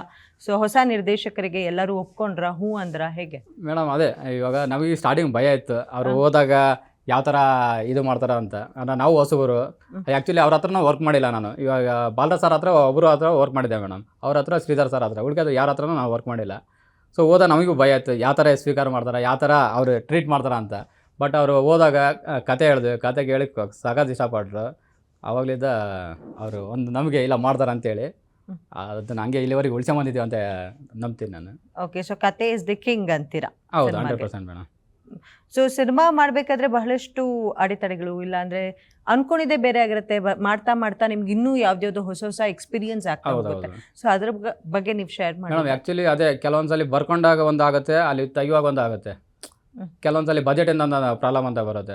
ಬಟ್ ಇಲ್ಲಿ ನಮ್ಮದು ಪ್ರೊಡಕ್ಷನ್ ಯಾವ ಥರ ಐತೆ ಅಂತಂದ್ರೆ ಒಂದೇ ಮಾತು ಹೇಳಿದ್ರು ಪ್ರೊಡಕ್ಷನಲ್ಲಿ, ಯಾವುದೇ ಕಾರಣಕ್ಕೂ ಕಾಂಪ್ರಮೈಸ್ ಆಗಂಗಿಲ್ಲ. ಇವಾಗ ಏನು ಬರ್ದಿದ್ರಲ್ಲ ಅದೇ ಸ್ಕ್ರೀನಲ್ಲಿ ಬರಬೇಕು. ಸೊ ಆ ಥರ ನಿಮ್ಗೆ ಏನು ಬೇಕು ಇದು ಮಾಡಿ ನಾವು ಪ್ರೊವೈಡ್ ಮಾಡ್ತೇವೆ ಅಂತ ಹೇಳಿದ್ರು. ಸೊ ಅದೇ ಕಾರಣ, ಅದೇ ರೀಸನಿಂದ ಎಲ್ಲಿ ಕಾಂಪ್ರಮೈಸ್ ಆಗಿಲ್ಲ. ಇಲ್ಲಿ ನನಗೆ ಈ ಥರ ಸೆಟ್ ಬೇಕು, ಈ ಥರ ಜಾತ್ರೆಗೆ ಈ ಥರ ಬೇಕಂದ್ರೆ ಅದೇ ಥರ ಇದು ಮಾಡೋದು. ನನಗೆ ಒಂದು 150ರಿಂದ 200 ಜನ ಅಂದರೆ ಜೂನಿಯರ್ ಆರ್ಟಿಸ್ಟ್ ಬೇಕಂದ್ರೆ ಅಷ್ಟು ಜನ ಕೊಟ್ಟಿದ್ದಾರೆ ಮೇಡಮ್. ಇವಾಗ 12 ದಿನ ಜಾತ್ರೆ ಸೆಟಪ್ ಮಾಡಿದ್ವಿ ಮೇಡಮ್. ಸೆಟಪ್ ಇದೆ ಅಲ್ಲಿ 150 ಜನ ಕಂಟಿನ್ಯೂ ಇರ್ತಿದ್ರು ಮೇಡಮ್. ಒಂದು 12 ದಿನನೂ 100 ಜನ ಇದ್ರು ಅಲ್ಲಿ. ಸೊ ಈ ರೋಣ ಚಿತ್ರದ ಸ್ಪೆಷಾಲಿಟೀಸ್ ಏನು ಮೇಡಮ್? ಸ್ಪೆಷಾಲಿಟಿ ಅದನ್ನ ಒಂದು ಸಿನಿಮಾ ಅಂತ ಅಂದಾಗ ಒಂದು ಲವ್ ಇರುತ್ತೆ, ಇಲ್ಲ ಕ್ರೈಮ್ ಇರುತ್ತೆ. ಅಂದರೆ ಒಂದು ಜಾನರ್ ಫಿಕ್ಸ್. ಇವಾಗ ಲವ್ ಸ್ಟೋರಿ ಅಂದರೆ ಲವ್ ಇರುತ್ತೆ, ಇಲ್ಲ ಕ್ರೈಮ್ ಅಂದರೆ ಕ್ರೈಮ್ ಇರುತ್ತೆ, ಇಲ್ಲ ಸಸ್ಪೆನ್ಸ್ ಇರುತ್ತೆ. ಬಟ್ ಇಲ್ಲಿ ಈ ಸಿನಿಮಾ ಒಳಗಡೆ ಹೋದಾಗ ಇಲ್ಲಿ ಆ್ಯಕ್ಷನ್ ಡ್ರಾಮಾ ಇದೆ, ಪೊಲಿಟಿಕಲ್ ಡ್ರಾಮಾ ಇದೆ, ಆಮೇಲೆ ಎಮೋಷನ್ ಇದೆ, ಆಮೇಲೆ ಡಿವೋಷನ್ ಇದೆ, ಆಮೇಲೆ ಸೈನ್ಸ್ ಇದೆ. ಸೊ ಪ್ರತಿಯೊಂದು ಅಂಶ ಇದೆ. ಇನ್ನೂ ಒಂದು ಎಲ್ಲಕ್ಕಿಂತ ಇಂಪಾರ್ಟೆಂಟ್ ಅಂದರೆ ಸಂಬಂಧಗಳ ಬಗ್ಗೆ, ಸಂಬಂಧದ ವ್ಯಾಲ್ಯೂ ಹೇಳಿದ್ದೀವಿ ಮೇಡಮ್. ಒಂದು ತಂದೆ ಮಗನ ಬಾಂಧವ್ಯ ಹೆಂಗಿರುತ್ತೆ, ಆಮೇಲೆ ತಂದೆ ಮಗಳು ಬಾಂಧವ್ಯ, ಆಮೇಲೆ ಫ್ರೆಂಡ್ಸ್. ಫಾರ್ ಎಕ್ಸಾಂಪಲ್ ನಾವು ಸಿನಿಮಾ ನೋಡ್ತಾ ಇರುವಾಗ ಪ್ರತಿಯೊಂದು ಕ್ಯಾರೆಕ್ಟರ್ಗಳು ನಮ್ಮದೇ. ಅಂದರೆ ಫಾರ್ ಎಕ್ಸಾಂಪಲ್ ನೀವು ಊರಿಗೆ ಹೋದಾಗ ಫ್ರೆಂಡ್ಸ್ ಕ್ಯಾರೆಕ್ಟರ್ ಇರ್ತಾರಲ್ವ, ಸಿನಿಮಾ ನೋಡ್ತಾ ಇರುವಾಗ ನಮ್ಮ ಫ್ರೆಂಡ್ಸ್ ಕ್ಯಾರೆಕ್ಟರ್ ಥರ ಫೀಲ್ ಆಗ್ತಾ ಇದೆ. ಆ ಹೀರೋಯಿನ್ ನೋಡ್ತಾರೆ ನನ್ನ ಥರ ನಾನೇ ಆ ಥರ ಫೀಲ್ ಆಗುತ್ತೆ. ಪ್ರತಿಯೊಂದು ಯಾರು ಆಡಿಯನ್ಸ್ ನೋಡ್ತಾ ಇರ್ತಾರಲ್ವ, ಪ್ರತಿಯೊಂದು ಕ್ಯಾರೆಕ್ಟರ್ಗಳು ಅಕ್ಕಪಕ್ಕ ನೋಡಿದ ಥರ ಫೀಲ್ ಆಗುತ್ತೆ ಮೇಡಮ್. ಓಕೆ ಸರ್, ಹೇಗಿತ್ತು ಶೂಟಿಂಗ್ ಸ್ಪಾಟು, ಸೆಟ್ಟಲ್ಲಿ ಹೇಗಾಗ್ತಿತ್ತು ವರ್ಕ್ ಎಲ್ಲ? ಭಾಳ ಖುಷಿ ಕೊಡುತ್ತೆ ಮೇಡಮ್. ಇಲ್ಲಿ ಒಂದು ಹಳೆ ಬೇರುಗಳಿದ್ದಾವೆ. ಯಾಕೆಂದರೆ ಸಾಕಷ್ಟು 300 ಚಿತ್ರ ಮಾಡಿರುವಂಥ ಶರತ್ ಲೋಹಿತಾಶ್ವ ಅವರಿದ್ದಾರೆ. ಬಾಲರಾಜ್ ವಾಡಿ, ಇವತ್ತು ಕಾಂತಾರದಲ್ಲಿ ಅಬ್ಬರಿಸ್ತಾ ಇರ್ತಕ್ಕಂಥ ಬಾಲರಾಜ್ ವಾಡಿ ಸರ್ ಇದ್ದಾರೆ. ಕಾಂತಾರದಲ್ಲೇ ಇರ್ತಕ್ಕಂಥ ರಂಜನ್ ಶೆಟ್ರ್ ಇದ್ದಾರೆ, ಶ್ರೀಧರ್ ಸರ್ ಇದ್ದಾರೆ. ಈ ಥರದ ದೊಡ್ಡ ತಂಡ, ಅಂದರೆ ಅನುಭವಿ ತಂಡ. ಈಗ ಹೊಸಬರು, ಈಗ ಇಡೀ ಟೀಮ್ನಲ್ಲಿ ನಿಮಗೊಂದು ವಿಶೇಷತೆ ಏನು ಹೇಳ್ತೀನಿ, ಈ ಸಿನಿಮಾ ರಂಗವಿಜಯ ಸಿನಿಮಾ ಅಂತ ಹೇಳ್ತೀನಿ. ಯಾಕೆಂತಂದರೆ ನನ್ನ ತಂಡದ ಹೆಸರು ರಂಗವಿಜಯ ಅಂತೇಳಿ. ಆ ತಂಡದಲ್ಲಿರುವ 90 ಭಾಗ ಕಲಾವಿದರು ಮತ್ತು ತಂತ್ರಜ್ಞರು ಈ ಸಿನಿಮಾದಲ್ಲಿ ಕೆಲಸ ಮಾಡಿದ್ದಾರೆ. ಸೊ ಹಾಗಾಗಿ ಇದು ರಂಗವಿಜಯದ ಸಿನಿಮಾ ಅಂತ ಹೇಳಲಿಕ್ಕೆ ನಾನು ಇಷ್ಟಪಡ್ತೀನಿ. ಎಲ್ಲ ಕ್ಷೇತ್ರಗಳಲ್ಲೂ ಕೆಲಸ ಮಾಡಿದಂಥ ನನ್ನ ಹುಡುಗರಿದ್ದಾರೆ. ಸೊ ಹಾಗಾಗಿ ಆ ಹೊಸ ಚಿಗುರು, ಅಂದರೆ ಇವತ್ತಿನ ಹುಡುಗರು ಮೊದಲನೇ ಹೆಜ್ಜೆ ಇಡ್ತಾ ಇರತಕ್ಕಂಥ ಹೊಸ ಚಿಗುರು, ಹಳೆ ಬೇರು, ಈ ತುಂಬ ಅನುಭವ ಇರೋಂಥ ಇವರು ಎಲ್ಲ ಸೇರಿ ಮಾಡಿದಂಥ ಒಂದು ಪರಿಪಕ್ವವಾದಂಥ ಒಂದು ಸಿನಿಮಾ ಅಂತ ನಾನು ಹೇಳೋಕ್ಕೆ ಇಷ್ಟಪಡ್ತೀನಿ. ಅದ್ಭುತ ಅನುಭವ. ನಾವು ಮಾಡಿದ ಪ್ರತಿ ಕೆಲಸದಲ್ಲೂ ಇವತ್ತು ನಮ್ಗೆ ಅದೇ ಭಾಳ ಖುಷಿ ಅನ್ನೋದು ಅಂದರೆ, ಎಲ್ಲ ಆರ್ಟಿಸ್ಟ್ಗಳು ಇವತ್ತಿಗೂ ನಮ್ಮ ಜೊತೆಗೆ ಅದೇ ಸಂಬಂಧವನ್ನು, ಅದೇ ಪ್ರೀತಿಯನ್ನು, ಸಾಮಾನ್ಯವಾಗಿ ಬಂದಂಥ ಒಬ್ಬ ಜೂನಿಯರ್ ಆರ್ಟಿಸ್ಟು ಕೂಡ ಇವತ್ತು ನಮ್ಮ ಜೊತೆ ಫೋನ್ ಮಾಡಿ, ಲೈಟ್ ಆಫೀಸರ್ಸು ಕೂಡ ನಮ್ಮ ಜೊತೆ ಫೋನ್ ಮಾಡಿ, ಸರ್ ನಿಮ್ಮ ಟೀಮಲ್ಲಿ ಚೆನ್ನಾಗಿತ್ತು ಅಂತ ಮಾತಾಡುವ ಸೌಹಾರ್ದತೆಯನ್ನು ಉಳಿಸ್ಕೊಂಡಂಥ ಸಿನಿಮಾ ಇದು. ಸೊ ಹಾಗಾಗಿ ಇದು ತುಂಬ ವಿಶೇಷ ಸಿನಿಮಾ ಅಂತ ಹೇಳಲಿಕ್ಕೆ ಇಷ್ಟಪಡ್ತೀನಿ. ಸೊ ನೀವು ಹೇಳಿದ್ರೆ ಇದರಲ್ಲಿ ಎಲ್ಲ ಎಂಟರ್ಟೈನಿಂಗ್ ಫ್ಯಾಕ್ಟರ್ಸ್ನ ಮಿಕ್ಸ್ ಮಸಾಲ ಇದೆ. ಸೊ ರೋಣ ಒಟ್ಟಾರೆಯಾಗಿ ಯಾವ ಜಾನರ್ ಸಿನಿಮಾ ಅಂತ ಕೇಳೋದಾದ್ರೆ? ಅದೇ ಮೇಡಮ್, ಆ್ಯಕ್ಚುಲಿ ಒಂದು ಪರ್ಟಿಕ್ಯುಲರ್ ಆ್ಯಕ್ಚುಲಿ ಆ್ಯಕ್ಷನ್ ಡ್ರಾಮಾ ಇದು. ಬಟ್ ಅದಕ್ಕೆ ಫಿಕ್ಸ್ ಇಲ್ಲ ಮೇಡಮ್, ಪ್ರತಿಯೊಂದು ಜನರು ಇನ್ಕ್ಲೂಡ್ ಆಗುತ್ತೆ. ನೀವು ಹೇಳ್ದಂಗೆ ಸಸ್ಪೆನ್ಸ್ ಇದೆ, ಆ್ಯಕ್ಷನ್ ಥ್ರಿಲ್ಲರ್, ಆ್ಯಕ್ಷನು ಇದೆ, ಎಲ್ಲಾನು ಇದೆ. ಎಲ್ಲದನ್ನೂ ಇದೆ. ಸೊ ಯಾವುದೇ ಆಡಿಯನ್ಸ್ ಬಂದ್ರು ಹೌದು ಎಲ್ಲ ಆಯಾಮದಲ್ಲಿ ಚಿತ್ರಣ ಹೌದು, ನೋಡಿ ಎಂಜಾಯ್ ಮಾಡ್ಬೋದು ಅಂತ. ಇಲ್ಲಿ ವಿಶೇಷತೆ ಏನು ಗೊತ್ತಾ ಮೇಡಮ್, ಈಗ 100ಕ್ಕೆ 100 ಭಾಗ ಬರೀ ಥ್ರಿಲ್ಲರ್ ಅಥವಾ 100ಕ್ಕೆ 100 ಭಾಗ ರೊಮ್ಯಾನ್ಸ್, ಈ ಥರ 100ಕ್ಕೆ 100 ಕೊಟ್ಟರೆ ಅದು ಎಲ್ರಿಗೂ ಈಗ ಬರೀ ಊಟಕ್ಕೆ ಅನ್ನ ಸಾರು ಕೊಟ್ಟಂಗೆ ಆಗ್ತದೆ. ಸೊ ಊಟ ಅಂತಂದಾಗ ಅಲ್ಲೊಂದು ಪಲ್ಯ ಇರಬೇಕು, ಅಲ್ಲೊಂಚೂರು ಉಪ್ಪು ಇರಬೇಕು, ಒಂಚೂರು ಉಪ್ಪಿನಕಾಯಿ, ಹೇಗೆ ಬೇರೆ ಬೇರೆ ವೆರೈಟೀಸ್ ಇರಬೇಕು, ಹಾಗೆ ಈ ಸಿನಿಮಾದಲ್ಲಿ ನಮ್ಮ ಸತೀಶ್ ಸರ್ ಪ್ರತಿಯೊಂದನ್ನು, ಈಗ ಪೊಲಿಟಿಕಲ್ ಡ್ರಾಮಾ ಇದೆ ಅಂತಂದರೆ ರಾಜಕೀಯದ ಮೇಲಾಟಗಳು ನಡೀತದೆ, ಪ್ರೀತಿ ಇರಬೇಕು ನೋಡಿ, ಇಲ್ಲಿ ಪ್ರೀತಿ ಮಾಡೋದು ಭಾಳ ವಿಶೇಷವಾಗಿದೆ ಈ ಸಿನಿಮಾದಲ್ಲಿ. ಪ್ರೀತಿ ಹೇಗೆ ಅಂದರೆ ಆ ಹುಡುಗ ಮತ್ತು ಹುಡುಗಿ ಇಬ್ಬರು ಸಮಾಜಮುಖಿಯಾಗಿದ್ದಾರೆ. ಅಂದರೆ ಇಡೀ ಊರನ್ನು ಬದಲಾಯಿಸಬೇಕು, ಊರಲ್ಲಿ ಆಗ್ತಾ ಇರುವಂಥ ಅನೇಕ ತೊಂದರೆಗಳನ್ನು ತಿದ್ದಬೇಕು, ಆ ನಿಟ್ಟಿನಲ್ಲಿ ಹೋಗ್ತಾರೆ. ಅವರಿಬ್ಬರ ಮನಸ್ಸು ಆ ಥರದಲ್ಲಿ ಮಿಡಿಯೋದ್ರಿಂದ ಪ್ರೀತಿ ಉಂಟಾಗುತ್ತೆ. ಸೊ ಬೇರೆ ಎಲ್ಲೋ ನೋಡದೆ ಅದರಿಂದ ಪ್ರೀತಿ ಉಂಟಾಯಿತು ಅನ್ನೋ ಥರದಲ್ಲಿ ಪ್ರೀತಿ ಹುಟ್ಟೋದಿಲ್ಲ. ಆಮೇಲೆ ಆ ಊರಿನ ಹುಡುಗರು, ಈತನ ಸ್ನೇಹಿತರೇನಿದ್ದಾರೆ, ಹೀರೋನ ಸ್ನೇಹಿತರು ಹೇಳಿದಾರಲ್ಲ, ಇದು ಎಲ್ಲ ಊರಲ್ಲೂ ಸಿಗುವಂಥ ಹುಡುಗರಾಗಿರ್ತಾರೆ. ಯಾಕೆಂದರೆ ಅವರ ಓದುವಿಕೆಯ ಅಥವಾ ಅವರು ಓದಿದ್ದನ್ನು ತೊಗೊಂಬಂದು ತನ್ನ ಹಳ್ಳಿಯ ಜನರಿಗೆ ಉಪಯೋಗ ಆಗೋ ರೀತಿಯಲ್ಲಿ ನಡ್ಕೊಳ್ಳೋದಕ್ಕೆ, ಮತ್ತು ಯೂತ್ಸ್ಗಿದೊಂದು ಒಳ್ಳೆಯ ಮಾರಲ್. ಯಾಕೆಂತಂದರೆ ನಾವು ಇವತ್ತು ಇಡೀ ಸಮಾಜ ಹೇಗಾಗಿದೆ ಅಂತಂದರೆ ಸಂಕೀರ್ಣತೆಯ, ಅಂದರೆ ಒಂದೇ ಫ್ಯಾಮಿಲಿಯಲ್ಲಿ 4-5 ಭಾಗಗಳಾಗಿ, ಈಗ ಗಂಡ ಹೆಂಡ್ತಿನೇ ಒಟ್ಟೊಟ್ಟಿಗೆ ಬದುಕೋದು ಕಷ್ಟ ಆಗ್ತಾಯಿದೆ. ಅಂಥದ್ರಲ್ಲಿ ಒಂದು ಊರು ಹೇಗೆ ಬದುಕಬೇಕು, ಊರಿನ ಸ್ನೇಹಿತರು ಹೇಗೆ ಬದುಕಬೇಕು, ಊರಿನ ತಂದೆ ಮತ್ತು ತಾಯಿ ಹೇಗೆ ಬದುಕಬೇಕು ಅನ್ನೋದು ಎಲ್ಲವನ್ನು ನಾವು ಹೇಳ್ತಾ ಹೋಗಿದ್ದೀವಿ. ಸೊ ಹಾಗಾಗಿ ಇದು ಒಂದು ಪೂರ್ಣ ಪ್ರಮಾಣದ ಕುಳಿತು ನೋಡಬಹುದಾದ ಚಿತ್ರ. ಓಕೆ, ಸೊ ಚಿತ್ರದಲ್ಲಿ ಸ್ಟ್ರಾಂಗ್ ಕ್ಯಾರೆಕ್ಟರ್ಸ್ ಇದೆ ಅಂತ ಹೇಳಿದ್ರು. ಸೊ ಯಾವ ಕ್ಯಾರೆಕ್ಟರು ಮೂವಿ ನೋಡಿ ಬಂದ ತಕ್ಷಣ ನೆನಪಿನಲ್ಲಿ ಉಳಿಯುವಂಥ ಕ್ಯಾರೆಕ್ಟರ್ ಯಾವುದಾಗಿರುತ್ತೆ ಚಿತ್ರದಲ್ಲಿ, ಆ್ಯಂಡ್ ತುಂಬ ಟ್ರಿಗರ್ ಮಾಡುವಂಥ ಕ್ಯಾರೆಕ್ಟರ್ ಯಾವುದಾಗಿರುತ್ತೆ? ಮೇಡಮ್ ಆಲ್ಮೋಸ್ಟ್ ಮೇನ್ ಕ್ಯಾರೆಕ್ಟರ್ ಭಾಳ ಬರ್ತವೆ ಮೇಡಮ್. ಅಂದರೆ ಇದೇ ಅಂತಲ್ಲ, ಫಾರ್ ಎಕ್ಸಾಂಪಲ್ ಹೀರೋನೇ ತಲೆಯಲ್ಲಿ ಉಳಿತಾರೆ. ಆಮೇಲೆ ಶರತ್ ಸಾರು, ಬಾಲರಾಜ್ ಸಾರು, ಆಮೇಲೆ ವಿಜಯ್ ಸರ್ ಅಂತೂ ಸ್ಪೆಷಲಾಗಿ ತಲೆಯಲ್ಲಿ ಉಳಿತಾರೆ. ಆಮೇಲೆ ಚಿಲ್ಲರ್ ಮಂಜು ಸರ್ ಅವರು ಸ್ಪೆಷಲ್ ಆಗಿದೆ. ಆಮೇಲೆ ಫ್ರೆಂಡ್ಸ್ ಕ್ಯಾರೆಕ್ಟರ್ ಎಲ್ಲರೂ ಆಲ್ಮೋಸ್ಟ್ ತಲೆಯಲ್ಲಿ ಉಳಿತಾರೆ ಮೇಡಮ್. ಸೊ ಹೀರೋಯಿನ್ ಪಿಕ್ಚರೈಸೇಷನ್ ಆಗಬೇಕಾದ್ರೆ ಹೇಗಿತ್ತು? ನೀವು ಅನ್ಕೊಂಡಿರೋ ಎಕ್ಸ್ಪೆಕ್ಟೇಷನ್ ರೀಚ್ ಮಾಡಿದಾರ? ಹೌದು ಸೊ ಔಟ್ ಮಾಡಿದ್ದಾರೆ ಮೇಡಮ್, ಇಬ್ಬರು ಮಾಡಿದ್ದಾರೆ. ಯಾವ ತುಂಬ ಖುಷಿ ಇದೆ ತಮಗೆ ಮೇಡಮ್? ಇವಾಗ ರಘುದ ಇದರಲ್ಲಿ ಆ್ಯಕ್ಷನ್ ನಾವು ಬೇರೆ ಥರ ಎಕ್ಸ್ಪೆಕ್ಟ್ ಮಾಡಿದ್ವಿ. ನಾವೇನು ಅನ್ಕೊಂಡು ಅದಕ್ಕಿಂತ ಬೇರೆ ಥರನೇ ಬಂದಿದೆ. ಆಮೇಲೆ ಫೈಟ್ ಆಗಲಿ, ಆಮೇಲೆ ಪರ್ಫಾರ್ಮೆನ್ಸ್, ಒಂದು ತಂದೆ ಮಗಂದು ಪರ್ಫಾರ್ಮೆನ್ಸ್ ಇದೆ ಮೇಡಮ್. ತಂದೆ ಮಗಂದು ಶರತ್ ಸಾರು ರಘು ಇಬ್ಬರು ಒಂದು ಸೀನಲ್ಲಿ ಬರ್ತಾರೆ. ಸೀನಲ್ಲಿ ಬರ್ತಾ ಇರುವಾಗ ರಘುದು ಡೈಲಾಗ್ ಇಲ್ಲ, ಬರೀ ಶರತ್ ಸಾರೇ ಡೈಲಾಗ್. ಒಂದು 2 ಮಿನಿಟ್ಸ್ ಇದೆ ಆ್ಯಕ್ಷನ್ ಅಂತ ಹೇಳಿದೆ, ಫುಲ್ ಇಡೀ ಸೆಟ್ಟೇ full silent. Sir dialogue dialogue ಹೇಳ್ತಾ ಇದ್ದಾರೆ, ಫುಲ್ ಎಲ್ಲರೂ ಸೈಲೆಂಟ್ ಇದ್ದಾರೆ. ಕಟ್ ಆಯಿತು, ಎಲ್ಲರೂ ಕ್ಲಾಪ್ಸ್ ಆಗಿದ್ದಾರೆ. ಓಕೆ, ರಘು ಆಟೋಮೆಟಿಕ್ ಕಣ್ಣಲ್ಲಿ ಇರುವಂಥ ರಘುಗೆ. ಓ ನೈಸ್. ಸೊ ಆ ಥರ ಸಿಚುಯೇಷನ್ಸ್ ಜಾಸ್ತಿ ಇದೆ, ಅದು ಇದೆ. ಆಮೇಲೆ ಹೀರೋ ಮತ್ತು ಹೀರೋಯಿನ್ ಒಂದು ಸೀನ್ ಬರುತ್ತೆ, ಅಲ್ಲಿ ಅಷ್ಟೇ ಜನ 100% ಅಲ್ಲಿ ಅಳ್ತಾರಂತ ನಾನು ಬರ್ಕೊಡ್ತೀನಿ ಮೇಡಮ್. ಸೊ ಈ ಕಾಂತಾರ ಚಿತ್ರ ಬಂದಾದ ನಂತರ ಡಿವೈನ್ ಬೇಸ್ಡ್ ಚಿತ್ರಗಳು, ಡಿವೈನ್ ಟಚ್ ಇರುವಂಥ ಚಿತ್ರಗಳು ಜಾಸ್ತಿ ಆಗ್ತಾ ಇದೆ. ಸೊ ಅದೇನಾದರೂ ಇನ್ಸ್ಪಿರೇಷನ್ ಈ ಡಿವೈನ್ ಇಲ್ಲ ಮೇಡಮ್, ಆ್ಯಕ್ಚುಲಿ ನಾವು ಹೇಳ್ಬೇಕಂತಂದ್ರೆ ಅಂದರೆ ಈ ಕತೆಗೆ ನಾವು ಡಿವೈನೇ ಮಾಡ್ಬೇಕಂತ ಇದು ಮಾಡಿಲ್ಲ. ನಾವು ಕತೆ ಇದು ಹೋಗ್ತಾ ಇರುವಾಗ ಜರ್ನಿಯಲ್ಲಿ ಅದೊಂದು part.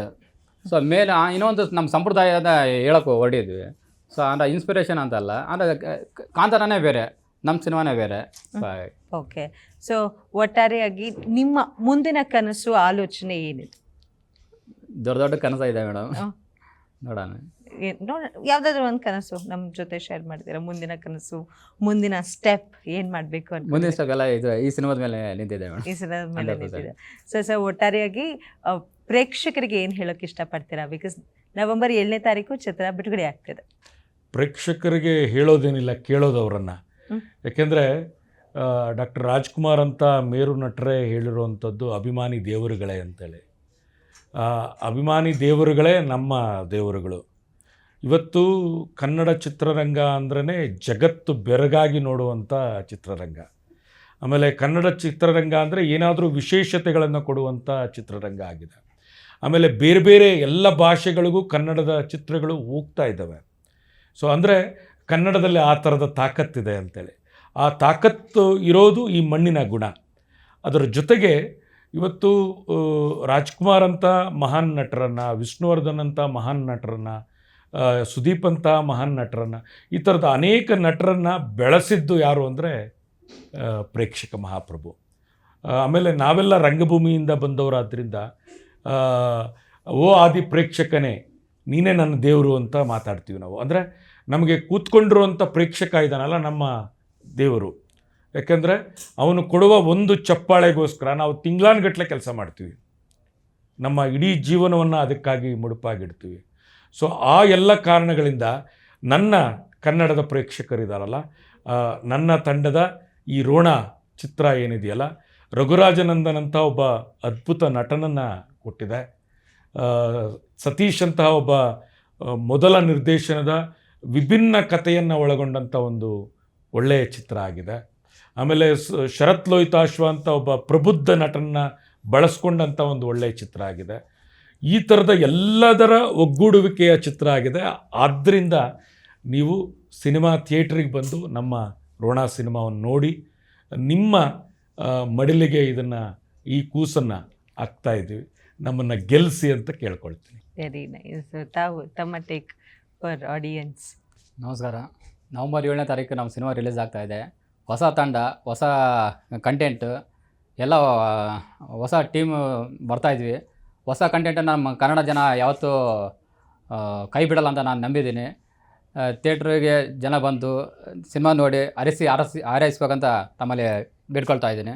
Thank you so much Thank you. ನಮ್ಮ ಜೊತೆ ಜಾಯಿನ್ ಆಗಿದ್ದಕ್ಕೆ. ಸೊ ನೋಡೋದ್ರಲ್ಲ, ಇದಾಗಿತ್ತು ಇವತ್ತಿನ ವಿಶೇಷ ಕಾರ್ಯಕ್ರಮ. ಹೊಸ ಚಿತ್ರತಂಡ ಕಂಟೆಂಟ್ ಕಿಂಗ್ ಅಂತ ತೆರೆಗೆ ಅಪ್ಪಳಿಸೋಕೆ ಸಿದ್ಧವಾಗಿದ್ದಾರೆ. ಸೊ ಪ್ರೇಕ್ಷಕ ಮಹಾಪ್ರಭುಗಳು ಏನಿದ್ದಾರೆ, ಚಿತ್ರಮಂದಿರದಲ್ಲಿ ನೋಡಿ ಚಿತ್ರ ಹೇಗಿದೆ ಅನ್ನುವಂತಹ ಅನಿಸಿಕೆ, ಅಭಿಪ್ರಾಯವನ್ನ ತಿಳಿಸ್ಬೋದು ಅಂತ ಹೇಳ್ತಾ, ಸೊ ಇವತ್ತಿನ ವಿಶೇಷ ಕಾರ್ಯಕ್ರಮನ ಮುಗಿಸ್ಕೊಡ್ತಿದ್ದೀನಿ. ನೀವು ನೋಡ್ತಾ ಇರಿ ಗ್ಯಾರಂಟಿ ನ್ಯೂಸ್, ಸುದ್ದಿ ಖಚಿತ, ನ್ಯಾಯ ನಿಶ್ಚಿತ. ಗ್ಯಾರಂಟಿ ನ್ಯೂಸ್, ಸುದ್ದಿ ಖಚಿತ, ನ್ಯಾಯ ನಿಶ್ಚಿತ.